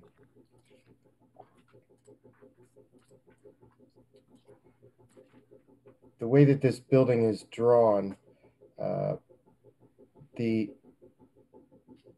amount of the facade that would be calculated, I'll just draw a quick circle on it, is really just this section here. Right. So it's not a wide section, and I have a feeling that's probably why he did these wraparound porch areas. I don't recall if that was a calculation he had. Chris, on the drawing you have? Yeah, I believe we did. Yeah. Yeah, here we go. He has it here on the in the upper right hand side of the elevation. Yeah. Okay. Okay. It looks like he used the 115% that's in the revised code. Right. Yeah, we did take that into consideration when we, you know, came up with this basic elevation. So could I ask, since this has changed a lot in the last year, did you use the chart from the previous table 14, or did you do a measurement of the existing facades on the block and take the average on your own? As far as I know, it was the latest requirement, but we can definitely confirm that. So that would mean you would have done some kind of survey of all the houses on that block and measured the facade build out, taken an average of those facades, and then, you know, allowable for 15% above average to get the facade allowance. That sound like sort of what happened? I believe it is, but once again, I can't be sure, but would be happy to confirm that. Okay. So I think that's really important because the number 720, which was on that, what Chris was just showing us, is the number from the chart that existed in the code until this January when it was removed from the code. It was removed because we found that there were some errors potentially in the calculation that we couldn't replicate the findings, so to speak. And there was one error in that in our zoning code, a block is defined as one side of the street. We were able to determine that the numbers in the table reflected both sides of the street. So there's an inconsistency between the table and what the code said. So we struck the table from the code, and until we can update that table and correct it, applicants will have to do their own field measurements, and the new code language provides enough kind of information about what gets measured. It's pretty much what it's just any vertical element of the facade within the frontage or 6 feet of the frontage. And the average is set, I believe, you can confirm this, from multifamily houses, twins, and houses on your block. And there's a quirky definition of block, which is an area of land bounded by 2 streets in which the house numbering consists of a unit of 100 units, something like that. So oddly, in the case of Sabine, the unit, or the 00 block, 0 to 100, goes from Wynwood to Conway. So by the code's definition, that would be the measurement of the block. So I have a feeling that the architect just took that number from the table, since it's the same as in the table. So either it would be good to see the calculations that were made, or it would be good to do the calculations to find out what the actual allowable facade size is. Yeah, I have to apologize. We're still updating our saldo. I would advise every applicant to do this at the tentative phase, not wait to the preliminary phase, because it's a complicated measurement and it affects how wide you can make your building, and that plays into side yards and frontages and things like that. So that's an important measurement, even though it's not a ground plane measurement. It's a vertical measurement. It actually, especially with twins, can be kind of tricky. So please double check that. Understood. Yeah. How would we resolve that at this stage, Todd? Well, I think what we're going to have to do is ask. Well, first of all, we don't have to vote on this tonight. We have another month. So we can just note these things that need to be addressed and ask the applicant to make revisions and bring back an updated application for consideration next month. And if there needs to be more time, then we'd request an extension. But since we don't have, I believe our time clock allows us to June to vote on this, we could just table it and ask the applicants to come back. But are there other questions? Jim, does that answer your questions? Do you have any other top questions? I think it does for now, yes. Do any other planning commissioners have any other questions? I just have a question, Todd, about the backing and filling in the rear exiting garages of these two units. I presume that there'll be cross easements that allow both units' cars to extend onto their neighbor's property in order to make the turn that's necessary to get out of garage and get going down the driveway. Is that the expectation? That's correct. There'll be easements for the driveway, also for the stormwater system, because it's a combined stormwater system. So that, yes. Okay.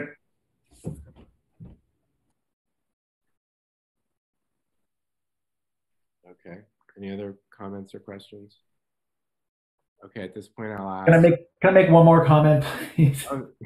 Just one more comment, just because people like to know this. So I just want to make clear, because people like to know, this is a site that has 3 current apartments. It's a multi-family apartment building that will become 2 single-family homes in the form of twins.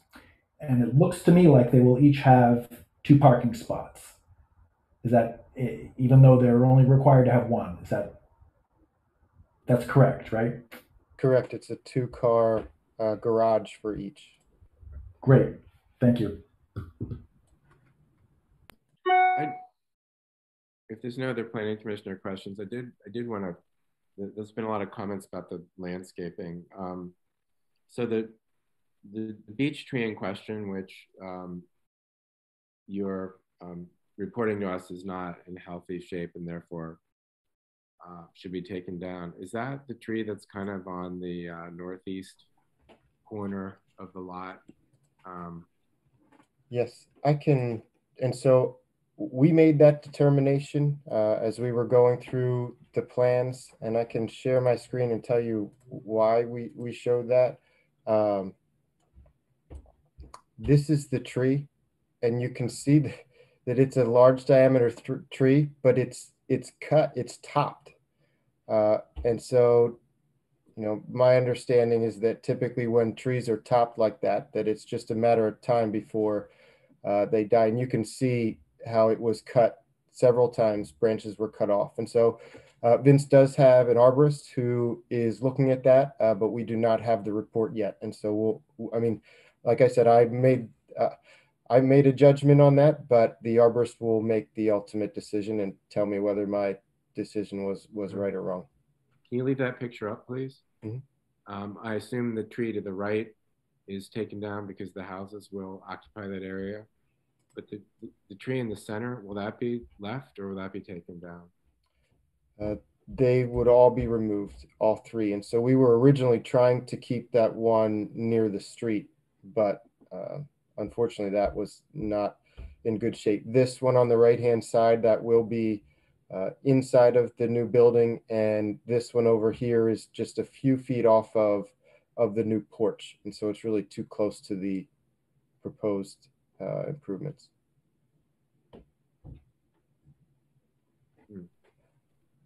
If there were some way to offer you relief, would you consider saving that tree? If relief in that wouldn't be so close to the house? Well, I guess, you know, the difficulty for me, and I don't know that Narberth's code is like this, but I run into codes in other municipalities, like Easttown comes to mind, where you're not allowed to have any disturbance within a tree's drip line. And a large tree like that might have a drip line that extends out 30 feet. And so, you know, it's kind of a catch-22 where you try to save something, but when you try to save it, you have to have some disturbance to it. And so in Easttown, once you're in the drip line, then they consider it removed. So it's kind of like, well, is it worth it? And so I know I'm talking about another municipality here, but the way I look at it is it worth moving the house, you know, a few feet to still impact that tree where it may not survive? I mean, in this case, it seems to me that probably be better off with, once you get rid of that other tree in the front, to plant, you know, several new trees in the front that all, you know, look the same and create a nice presence along the street. Mm-hmm. I'm assuming though that 2 of those, the tree closest to Sabine, let's just assume that it is not healthy, but the other 2 I assume are healthy, and therefore what would your requirement be in terms of tree replacement? I believe the replacement requirement is you calculate the total caliper of all the trees on the lot. And on this one, we came up with 164 inches. And so we are allowed to remove 41 inches, 25% of that. What is proposed to be removed is 93 inches. And so that gap, that 52 inches then, is what the replacement planning requirement is. Mm-hmm. And is that covered by the street trees along the street or the sidewalk, or do you have to plant other trees to compensate for that?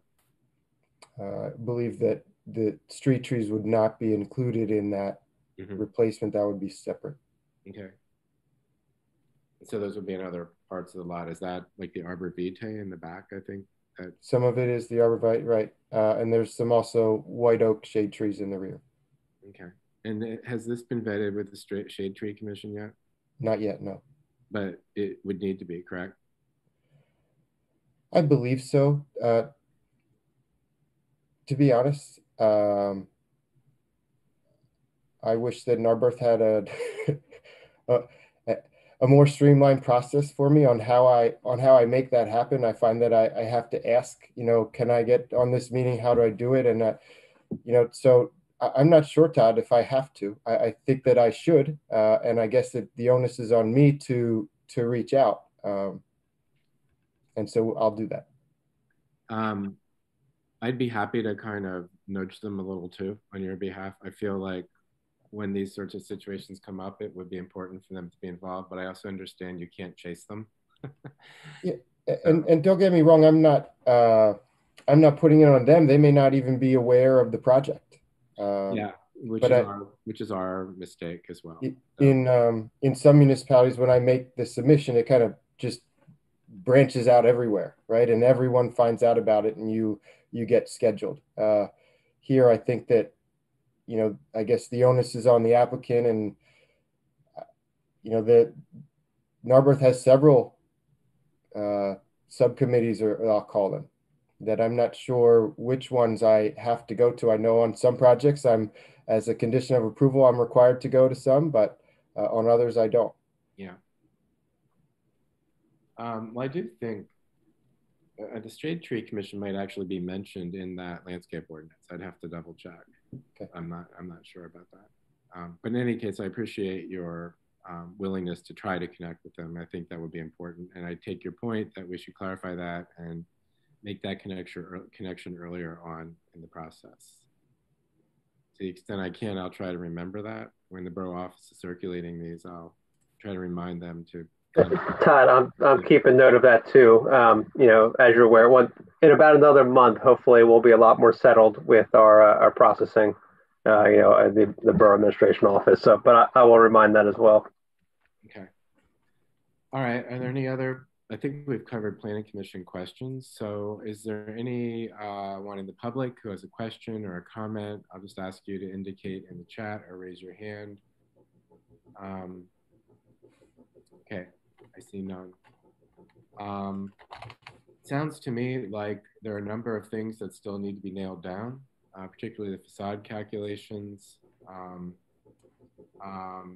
I think some of the stormwater calculations. And so I'm gonna ask if, I think the wise thing for us to do would be to table this until next month to see if you can address some of these loose ends on this and come back with any updates that you can. Would that be agreeable to you? I'm not sure we'd be prepared to vote tonight on a recommendation with so much information still waiting to come in. Yeah, that's fine. So we will we'll get you more information from the arborist report. We will try to meet with Shade Tree if we can. I'm not sure if we'll be able to do that before your next meeting, but I will definitely reach out to them prior to that and make sure that we at least have something scheduled for them. Okay. And I can address the stormwater calculations and the facade. I'll address all comments, but I know those are the major ones that. Right. I can't speak for anyone else except myself, but those are the key ones. I think the easement is probably something that could trail to the final if you have trouble nailing it down, because obviously you're not going to be able to do it if you don't get the easement. I think the other issues, stormwater, facade, landscaping, are of more public interest, and so that's what we'd want to see progress. One thing I will say is that I'll do my best to address all of these. If we are going to the planning commission in June, I believe in order to get review letters from the professionals, we need to submit in the next, I'm not sure there's a documented time frame on how, for a resubmission, when we would have to resubmit, but I guess it's possible I won't be able to get all of the answers in the next week, which is when I think I'd have to get plans in order to give the professionals time to give new review letters. I would say it would be my personal preference to have things about a week before our meeting. But I think probably it would be best for you to ask the borough staff. Maybe Eric, do you have an opinion about this? Yeah, I would say because next month is actually Memorial Day pops up, so the June Planning Commission meeting is a week later than it would otherwise be. So let's see. So if you had things in by the end of next week, that would still be 3 weeks out, and then Todd, you would still have your letter potentially ahead of time. So there's what I'm trying to say. There's an extra week in this cycle. I tell you what, Chris, I will defer to Eric and the borough office on this one. Okay, you can work it out with them. Okay, thank you. I think Michelle is going to be your point of contact for scheduling and to keep all of us in order at the moment. Yeah, I mean, Eric has the most heavy lifting to do, I guess, with the stormwater. So whatever is acceptable to them, we will live by. Okay. Anything else on this application? Okay. I just want to say one thing. I've been just been looking at the street tree from various angles. I can understand why the one closest to the street. What kind of trees are those? Are they all the same? The big ones?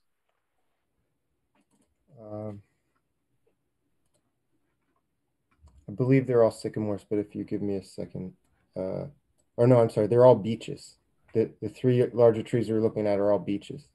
I just am looking at that one center beech, which really seems to be, you say it's close to the construction line and potentially in jeopardy if you try to build around it. But there are ways to do that.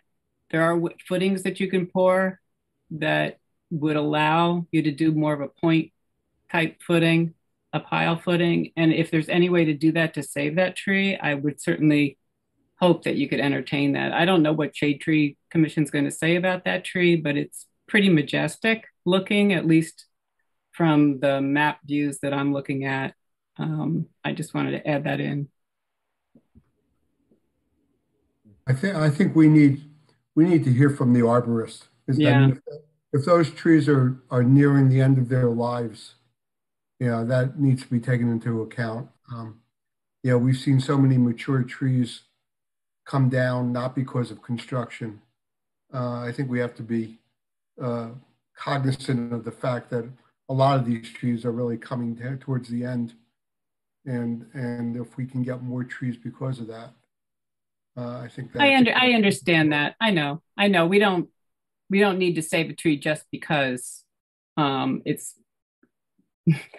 amazing right now, but it helps in so many ways regarding stormwater and just the look of the street. I think it's important to take a hard look at it before anything is done, to just assume it's going to be gone and to not consider the design and the layout of the new homes with respect to it.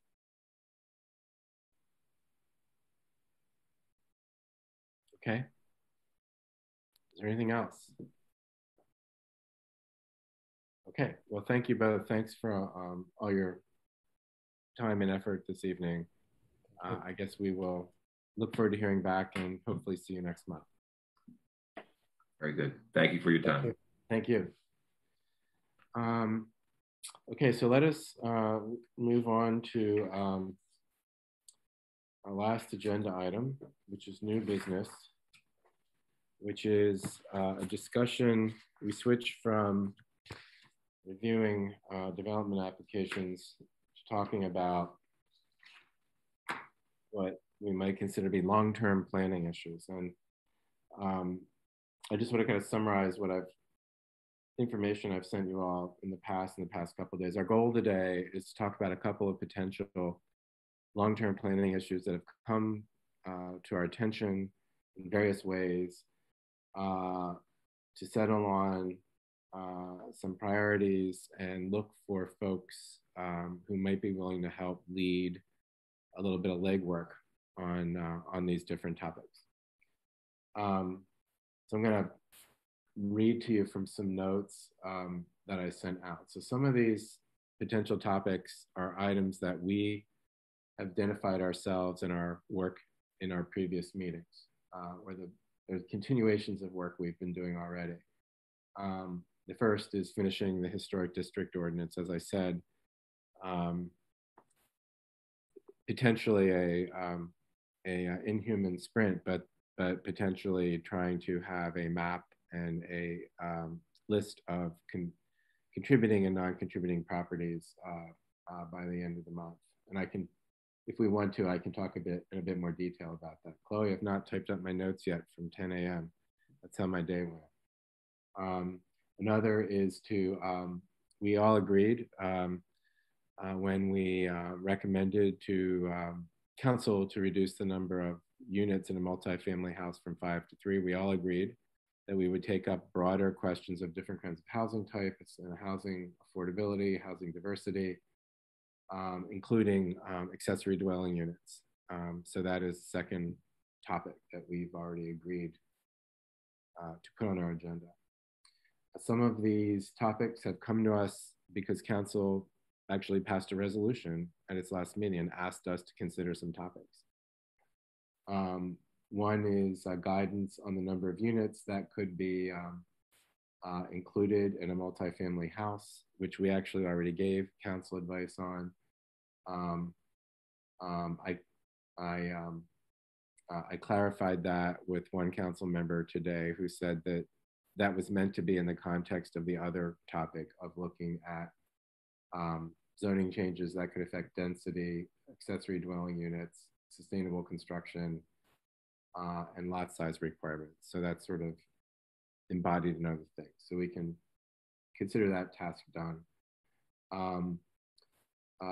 Looking at green building practices, that's the second thing council asked us to do. As you know, we've had 2 presentations in recent months by people who were interested in us looking at that more closely. And then council also asked us to look at accessory dwelling units again. So that comes up again.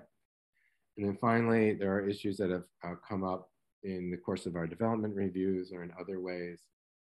I think a big one, as we've seen tonight, as we saw last month, is looking at how to provide more flexibility for additional development on large lots with historic houses. Are there different kinds of requirements or processes we can use to make it easier for people to keep their houses yet also do infill or on their lots? There are a long list of technical fixes to residential zoning provisions. I think some of you talked to Kevin Walsh recently and got his input into some code items that he would like to have fixed. And then not a zoning issue, but as a result of the 3 Elmwood conversation, there is interest in really trying to establish a partnership with Lower Merion Township to do more detailed recommendations around pedestrian and bike improvements on Wynwood Road corridor, to really take the reins and see what we can accomplish on that. So those are the things that have come up. I would consolidate those to say completion of the historic district ordinance, green buildings issues, housing types, including accessory dwelling units, flexibility for infill development where there are historic homes, other technical fixes in Wynwood Road. It really boils down to about 6 things. So I guess first, I would like to make sure that list reflects the things that you feel have come to our attention, if we left anything out. Secondly, I'd like to ask, they all seem important, but are there any that you feel we could prioritize or deprioritize? And then third, try to find, see if we can assign some volunteers to kind of head up some of those tasks. So that's what I hope we can do in the next 45 minutes or so, hopefully, kind of set our agenda. So any comments, thoughts, reactions?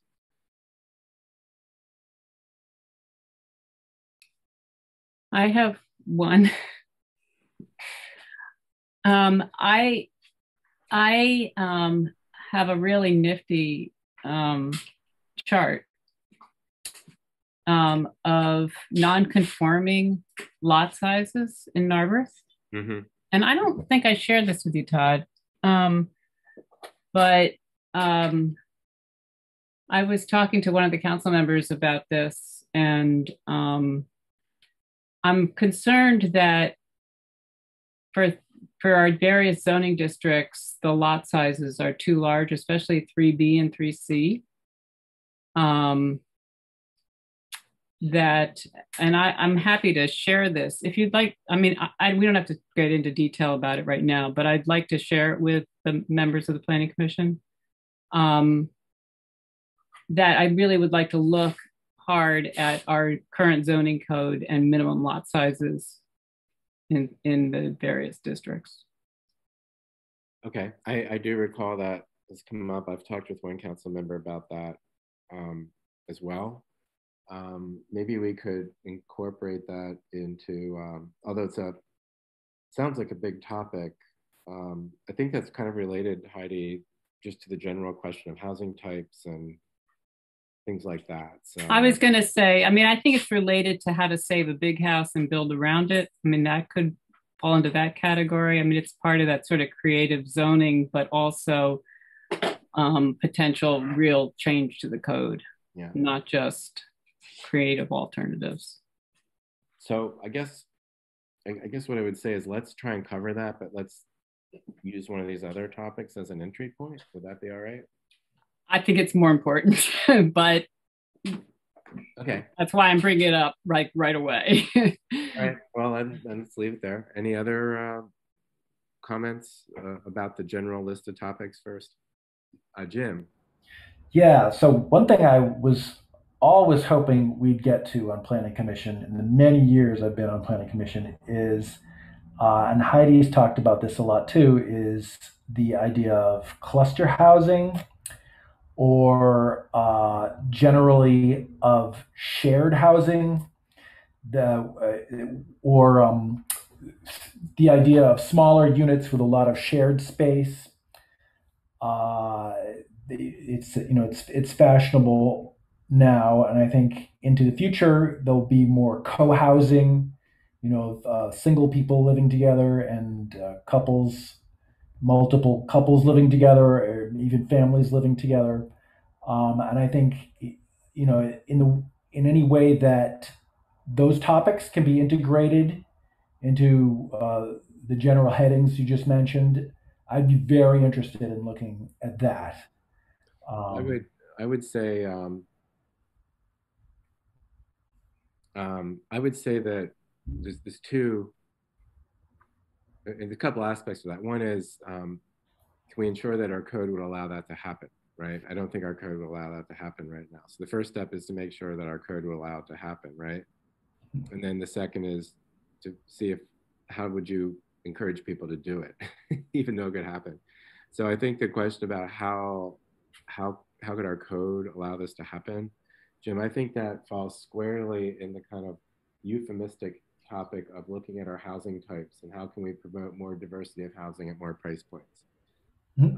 I mean, I associate that idea with Heidi, but I'll conjoin it in my mind because Heidi talks about that too: smaller housing, smaller infill housing. So I think that is a key topic. And again, we can't force people to build anything, but I think we can't have a code that doesn't allow it, right? And so it might mean a new housing type, it might mean new lot standards. I don't know what it means, but I think that's squarely within the intent of that topic, Jim. Yeah, I was hoping Heidi would take that up too. I will gladly take that up. Okay. And like I said, I think we had all agreed to do it this fall, but I think it's time now to kind of start setting our agenda so we're going to see if we can keep it on the agenda. Okay, any other topics that we might have missed? I mean, it's a huge agenda. We need a planning department the size of Lower Merion or bigger to do that. But okay, are there any topics that I listed that seem to you to be lesser priority right now? Things that, given our wingspan, we just might not want to take on immediately. I mean, I think the preservation or the historic district ordinance is it needs to remain on our list. We've started it. We've got to get it done. So I'd suggest keeping that on. But are there things that you'd either argue are extremely urgent priority or things that, well, maybe we could wait 3 months, 6 months till we clear some things off our table.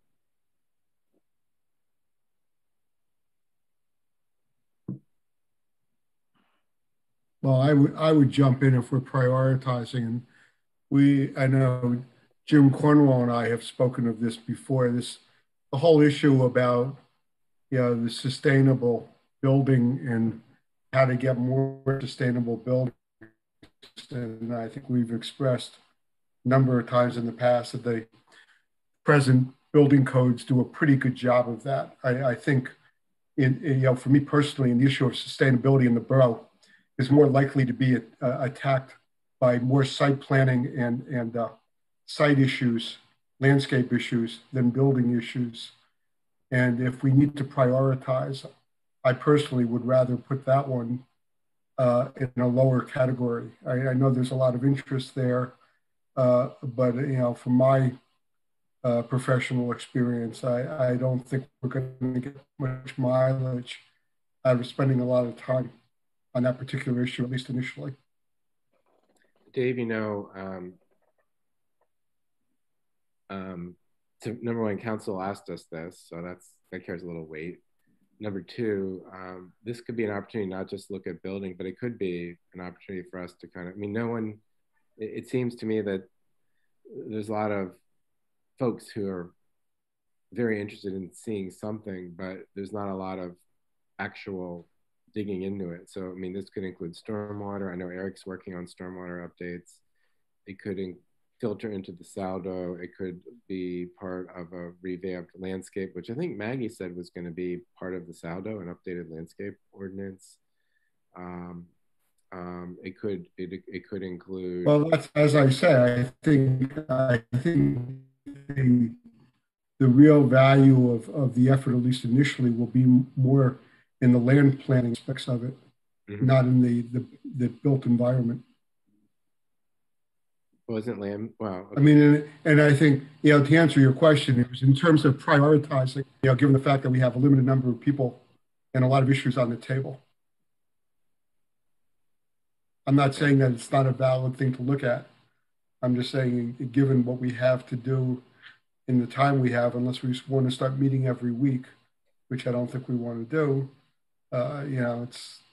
I forgot to put that on the list. Okay. Who else? I don't want to dominate the conversation. Any other thoughts about things? I would, if I could chime in on the green building practices, I think that we could perhaps expand that category to include, more,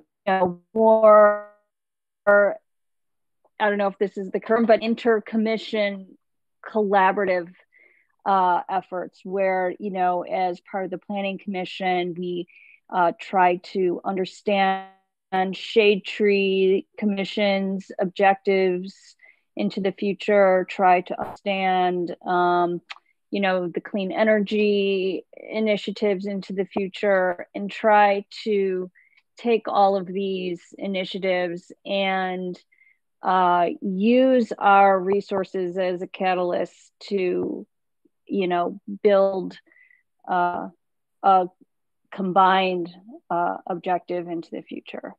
I think as a new member, I imagine vast amounts of time that I could, designate toward trying to gather, information and, I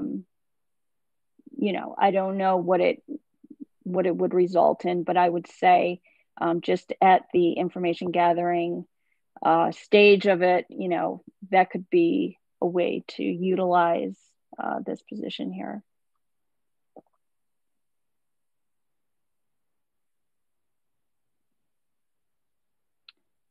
Okay. I think also, in terms of green building practices is such a, it's kind of limited. But I think when you look at Narberth as a borough in terms of what are our resources and how can we look at them as a collective versus these individual, houses, let's look at a more collective view of, you know, how we can coordinate our resources. So, is this really just an issue about scheduling and what can happen when? It's about workflow. Yeah.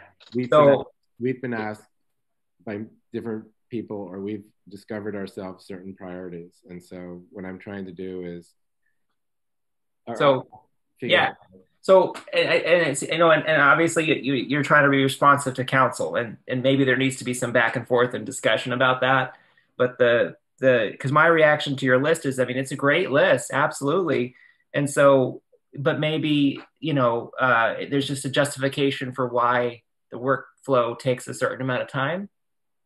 So personally, I think, to your point, the historic ordinance needs to be completed, right? So that has to keep progressing just to get it over the completion line, and that's going to be scheduled around, I think we discussed earlier, state action as well with the map. I think that the notion of ADUs is very timely, accessory dwelling units, because I think that is a key affordable housing strategy for lots of reasons, and it's also an environmental strategy in the sense that, trying to accommodate people in a walkable town, right, where they don't have to drive as much and so on,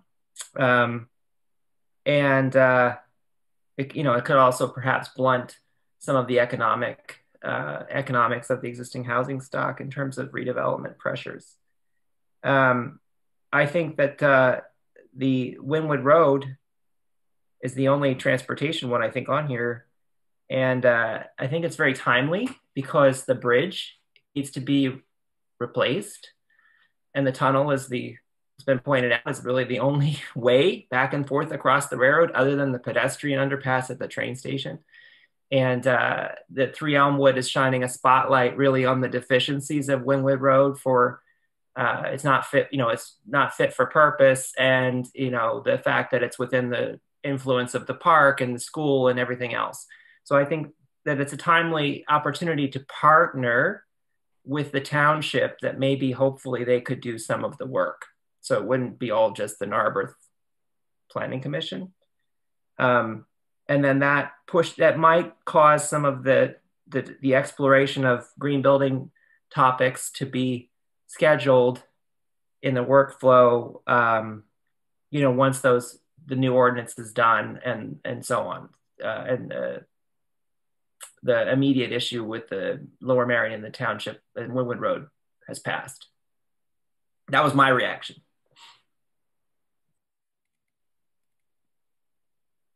Anyone else like to weigh in? Priorities? Mr. Cornwell, I hate to call on you, but you must be thinking something. I'm always thinking something, Todd. I'm thinking that my priority is plugging the holes that we have discovered that are sinking the ship in terms of compliance with the intent of the zoning code. So if I had to make a choice, I would prioritize that number one. And what I would like to do, given the lateness of the hour and the heaviness of my personal eyelids, is to respond to the mailing that you sent us earlier this week that I haven't really given adequate thought to. And I would like to respond via email to you on that document. That's what I'd like to do. Okay. Everyone, Jim, you brought a new idea up, but do you have a sense of what you think our highest priority should be? Well, I mean, I think we ought to get the historic preservation thing over the line, like Adam said. I mean, because it's definitely the pressing matter of the hour. And these hole plugging things that Jim Cornwell just mentioned, I think many of them are pretty easy fixes. There's some will take be some difference of opinion about some of them, but for the most part, I think they're easy fixes. And I'm referring to a list of items that Kevin Walsh, the zoning officer, pointed out to a group of us. Right. So, what I'm not hearing here is I'm not hearing here as a clear kind of consensus. Almost everyone has a different sense of what's most important. So in the short run, I'd like to make. Todd, I disagree. I think, am I wrong, everybody? We all feel the preservation ordinance is the top priority, and we need to get that out of the way as quickly as possible. Right. That's true. And then what beyond that, though, I feel like there's not a lot of consensus. No, I just wanted to establish that. Yeah, I think you're correct about that. I have a question about the ordinance. How are we going to, what are the next steps? Council is going to talk about it on Wednesday? Council, as far as I know, it is on the agenda of the workshop on Wednesday. To review this current ordinance? The draft that Chloe completed on April 29th. And then how do we put the map together? Who's going to do that? Well, I was hoping to talk about that once we settled our priorities. Okay. So what I was going to suggest is the preservation ordinance is a clear priority. And so what I'd like to do is, before we close, kind of walk through what needs to happen and see if there are people who would like to work on that. With my senses with respect to green building and Wynwood Road, those are opportunities because they presented themselves, but they are not things that are going to come to closure very quickly. And so I think that what I was going to suggest there is Adam's expressed an interest in working with Laura Marion on that. So I think that once, probably as soon as Laura Marion begins to focus on the 3 Elmwood application, we can ask them about what the process is they'd envision to see to work together to do recommendations for Wynwood Road. I mean, Chris has opened the door, so let's take him up on that. Let's see where that leads. I think it's something that we might be able to begin working on, but it's not something I think that will move quickly. I think the same is true of green buildings or green policies. I think Jennifer, you were suggesting something of an information gathering phase. So I think that that's probably something that could also begin, but not with the expectation that in a month we'll have something, to present. I think it'll take a while. So I feel those are things we could work on, but not with the expectation that they have an urgency. There's an urgency to be working on them, but not actually to get to it. Ending, and I think the ending point's going to take a while. I think there's actually an urgency in the question about somewhere there's some nexus about ADUs, housing types, and historic, how to allow more flexibility in the reuse of historic properties. And I think the flexibility there is a lot of that is how do you look at essentially larger lots and ways to use them differently that might meet a wider range of community goals, housing diversity, historic preservation, and how do we balance that against other things we hear about, an interest in open space and concerns about stormwater. I mean, I sense council's interested in exploring more about creative infill strategies. We always hear from the community about open space and stormwater.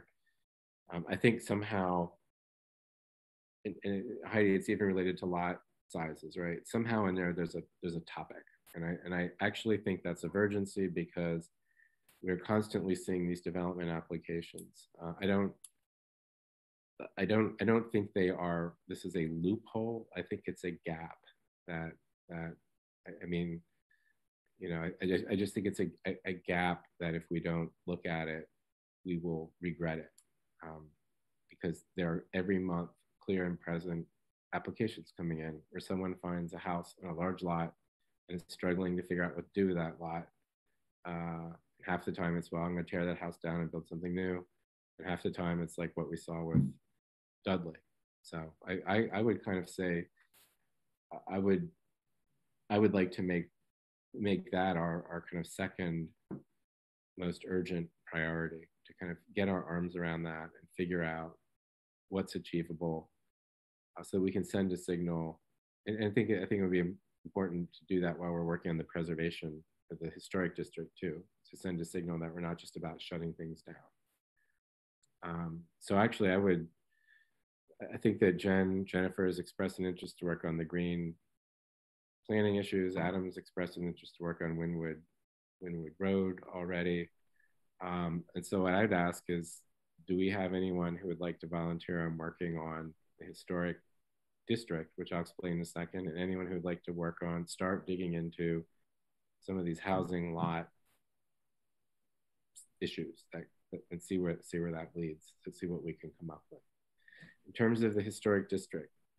Well, I'm happy to keep going on the district plan. I've already walked the perimeter of the borough with Kathleen and Maggie on exactly that subject.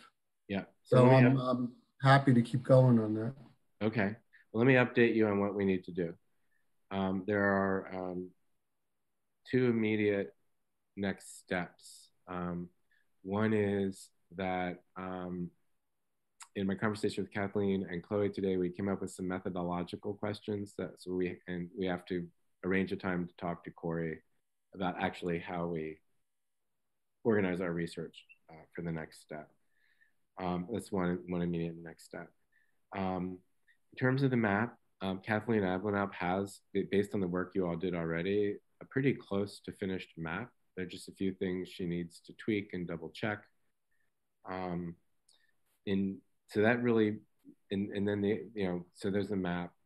We need to have a kind of written narrative about the map that establishes the premise of the district, what its significance is, what its cohesion is.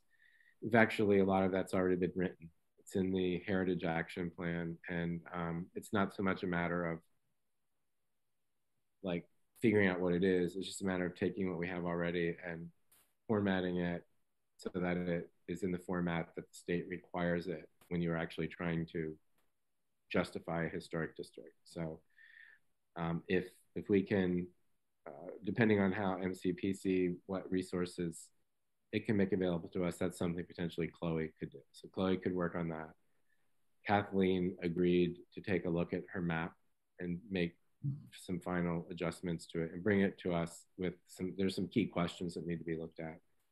So what that really leaves is then the third thing is looking at the buildings that would be within the district and determining whether they're conforming or non-conforming. Excuse me, contributing or non-contributing, which Chloe and Kathleen and I playfully talked about that. I mean, that could be done on a Zoom meeting where we all look at a couple of people look at street view and go house by house, or it could be done by walking around.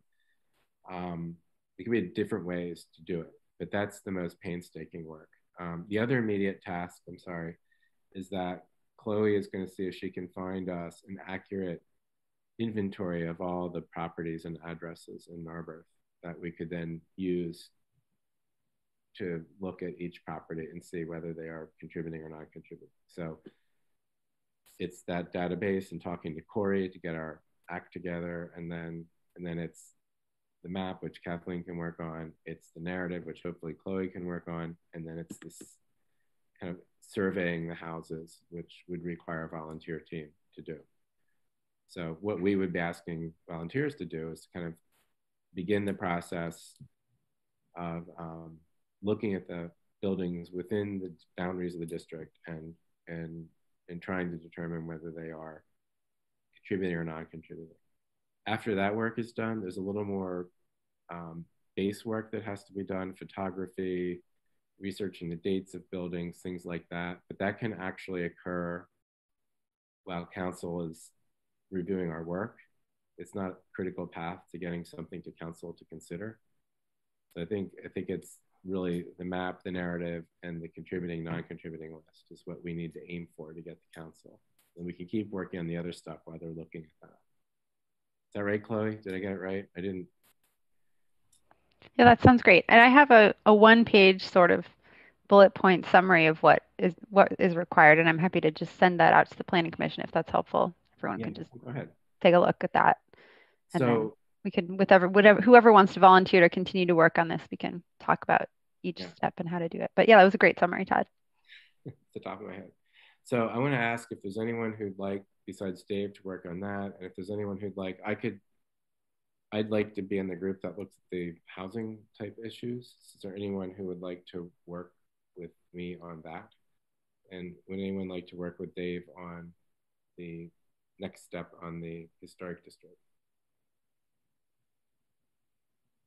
And then I'll help Jennifer and Adam get moving with the things with the with Wynwood Road and with the green planning, let's call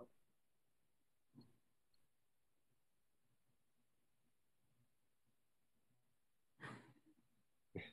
Well, I've already been working on the historic preservation stuff, so I could certainly continue with that. I would like to, but I'm also interested in the housing types and the relative lot sizes as that coordinates with that, and creative solutions to large lots. So I don't know how they mesh or when and since the historic preservation issue is priority, I assume the other can follow.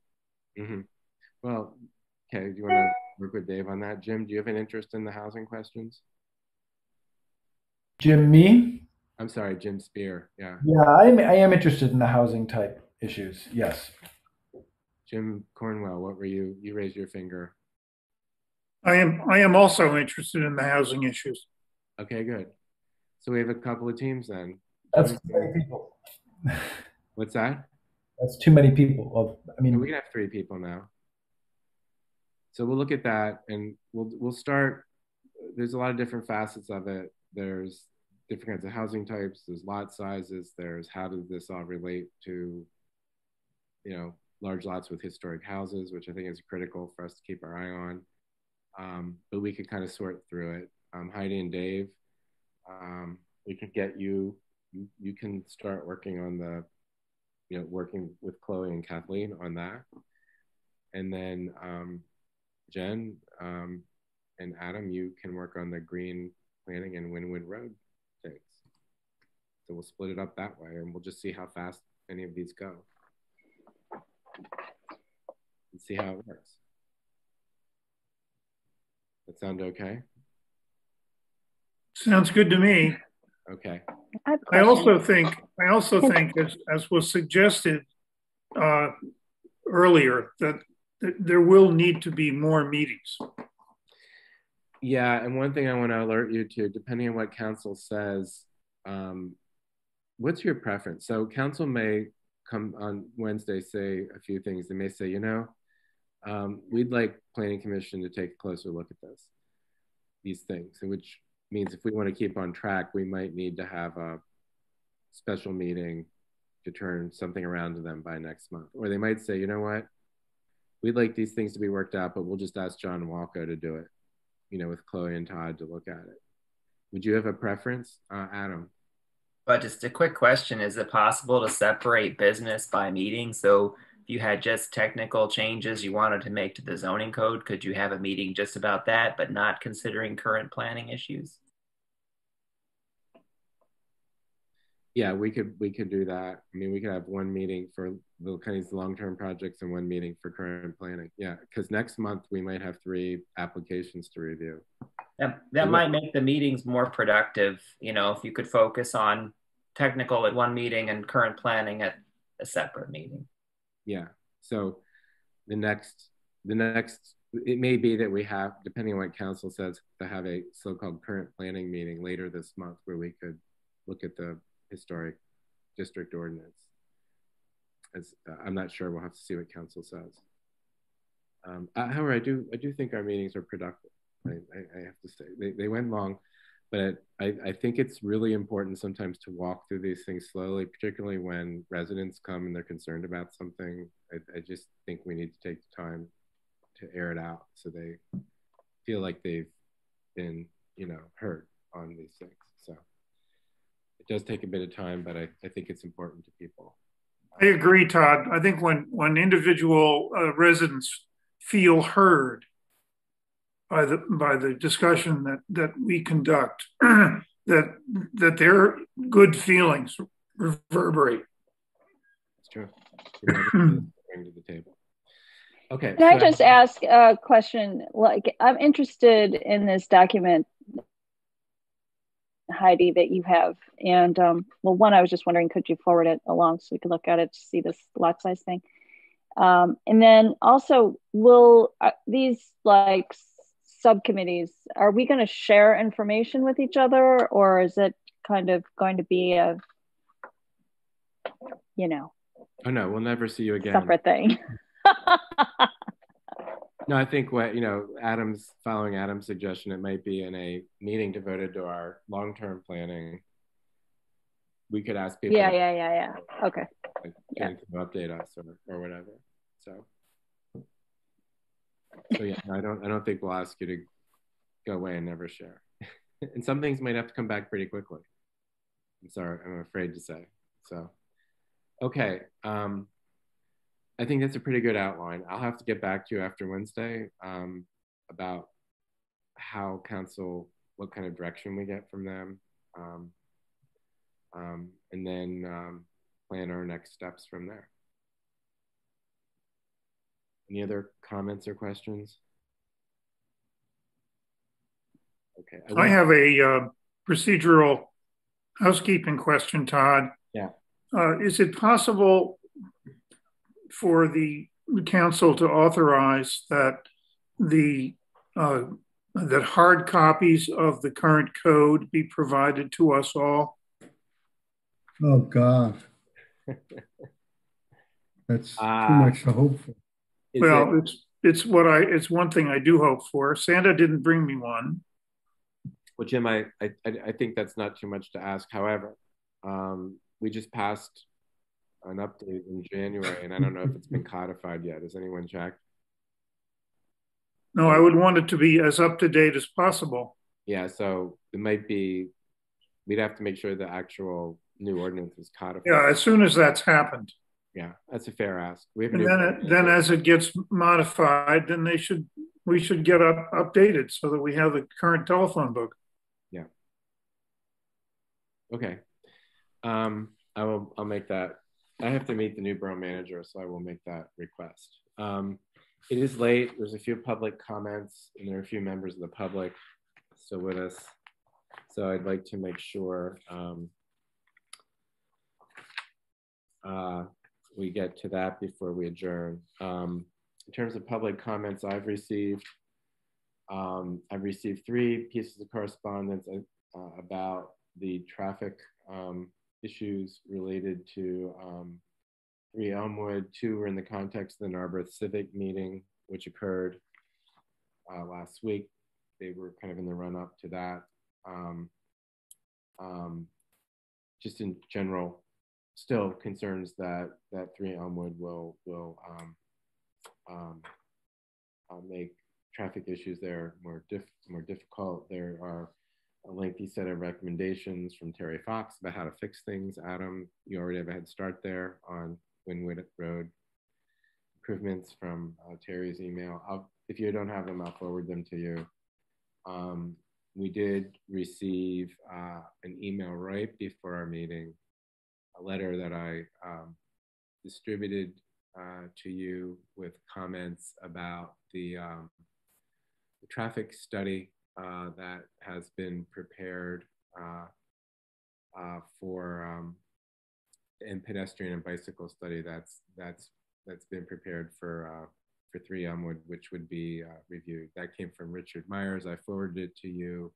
I unfortunately haven't read it yet, but I will ask you all to read it, and we'll save those for when that comes to our agenda. But I do encourage you to look at those soon, because one of the things we'll have to do in the next month is talk with Chris Leswing about, preparing for the meeting and what issues we'll want to raise. So those comments are useful at this point. We also got forwarded to us a note from Peter Grove, who wants to know why someone can't just buy that property at 3 Elmwood and turn it into a park, which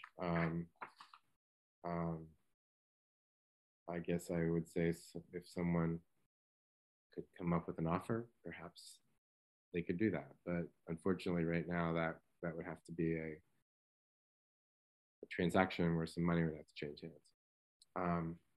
So those are the comments I've gotten. Is there anyone in the public tonight who would like to make a comment before we adjourn? I see Mr. Havlick is here. I see Ira is here. Chris. If I could. You're welcome. Go ahead. Thank you for, so as you know, I'm working on the 146 Marion Avenue job, and that's, kind of why we're listening in tonight. We went to the Planning Commission before, and there were concerns about tearing the house down, and we've kind of identified, I guess, some issues with trying to keep it, and basically how the code works. And so for us, the big issue is really building coverage. And, we think that's a way to amend the code to help keep some of these historic buildings, is essentially the more lots I create, the more building coverage I have to use. And that's kind of incentivizing the subdivision. And so if you could instead incentivize keeping the house by allowing that more building coverage. So I guess I was happy to hear, that fits into one of your groups. I think you said that's the one with the large lots and mixed housing types. And I heard a few members willing to volunteer on that. And so I just wanted to say, our team is also willing to work with you to the extent you want us involved. I'm sure there'll be parts that you want to do on your own, but we're happy to do that. And if it helps, we have on this project team an attorney that could draft the language, specific to this job. But we're, I just want to put that out there that we're happy to talk about it too. Okay, I appreciate that. Mr. Havlick, do you have anything you'd like to add since Chris brought your project up? Thanks, Mr. Bressi. No, I think Chris stated my position perfectly, and thank you, Chris. Sure. Yeah, I mean, that's certainly what was on my mind, and I've always stressed, and I've stressed to you both, that there are a lot of good public policy reasons to look at how we work with, older houses that are on larger lots and what kinds of flexibility we can provide, because we have an interest in saving those houses. So I think that comes part and parcel with some of the other observations about larger lots. It comes part and parcel with issues other planning commissioners have identified about different kinds of housing types and housing units and more flexibility with how they can be put on a lot and arranged and sizes and things like that. So I think that all kind of in my mind gets followed together. And I hope you'll understand that for us, it's important to respond to your concerns by trying to distill the key public issues that and issues that we think are of the public interest and address things that way. But it's definitely mindful of that. And that's why I pushed to make sure that it's something we'll have on our agenda. So thank you both for coming tonight. Any other comments from the public? Okay, so with that, I'll ask for a motion to adjourn.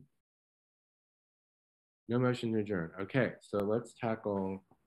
So moved. I knew that threat would get to you. Any second to adjourn? Second. Dave. Okay, what we do without you guys? The two old guys. Yeah, right. I'm surprised your eyelids allowed you to make that motion. Well, I had to wake up first. Okay. All in favor of adjournment? Aye. Aye. Okay. Thank you all. Thanks to members of the public, and good night. We'll see you sometime soon. Bye. To all of our team here, Eric and Chloe and Mike and so forth. Thank you all. Thanks. Thank you. Thanks.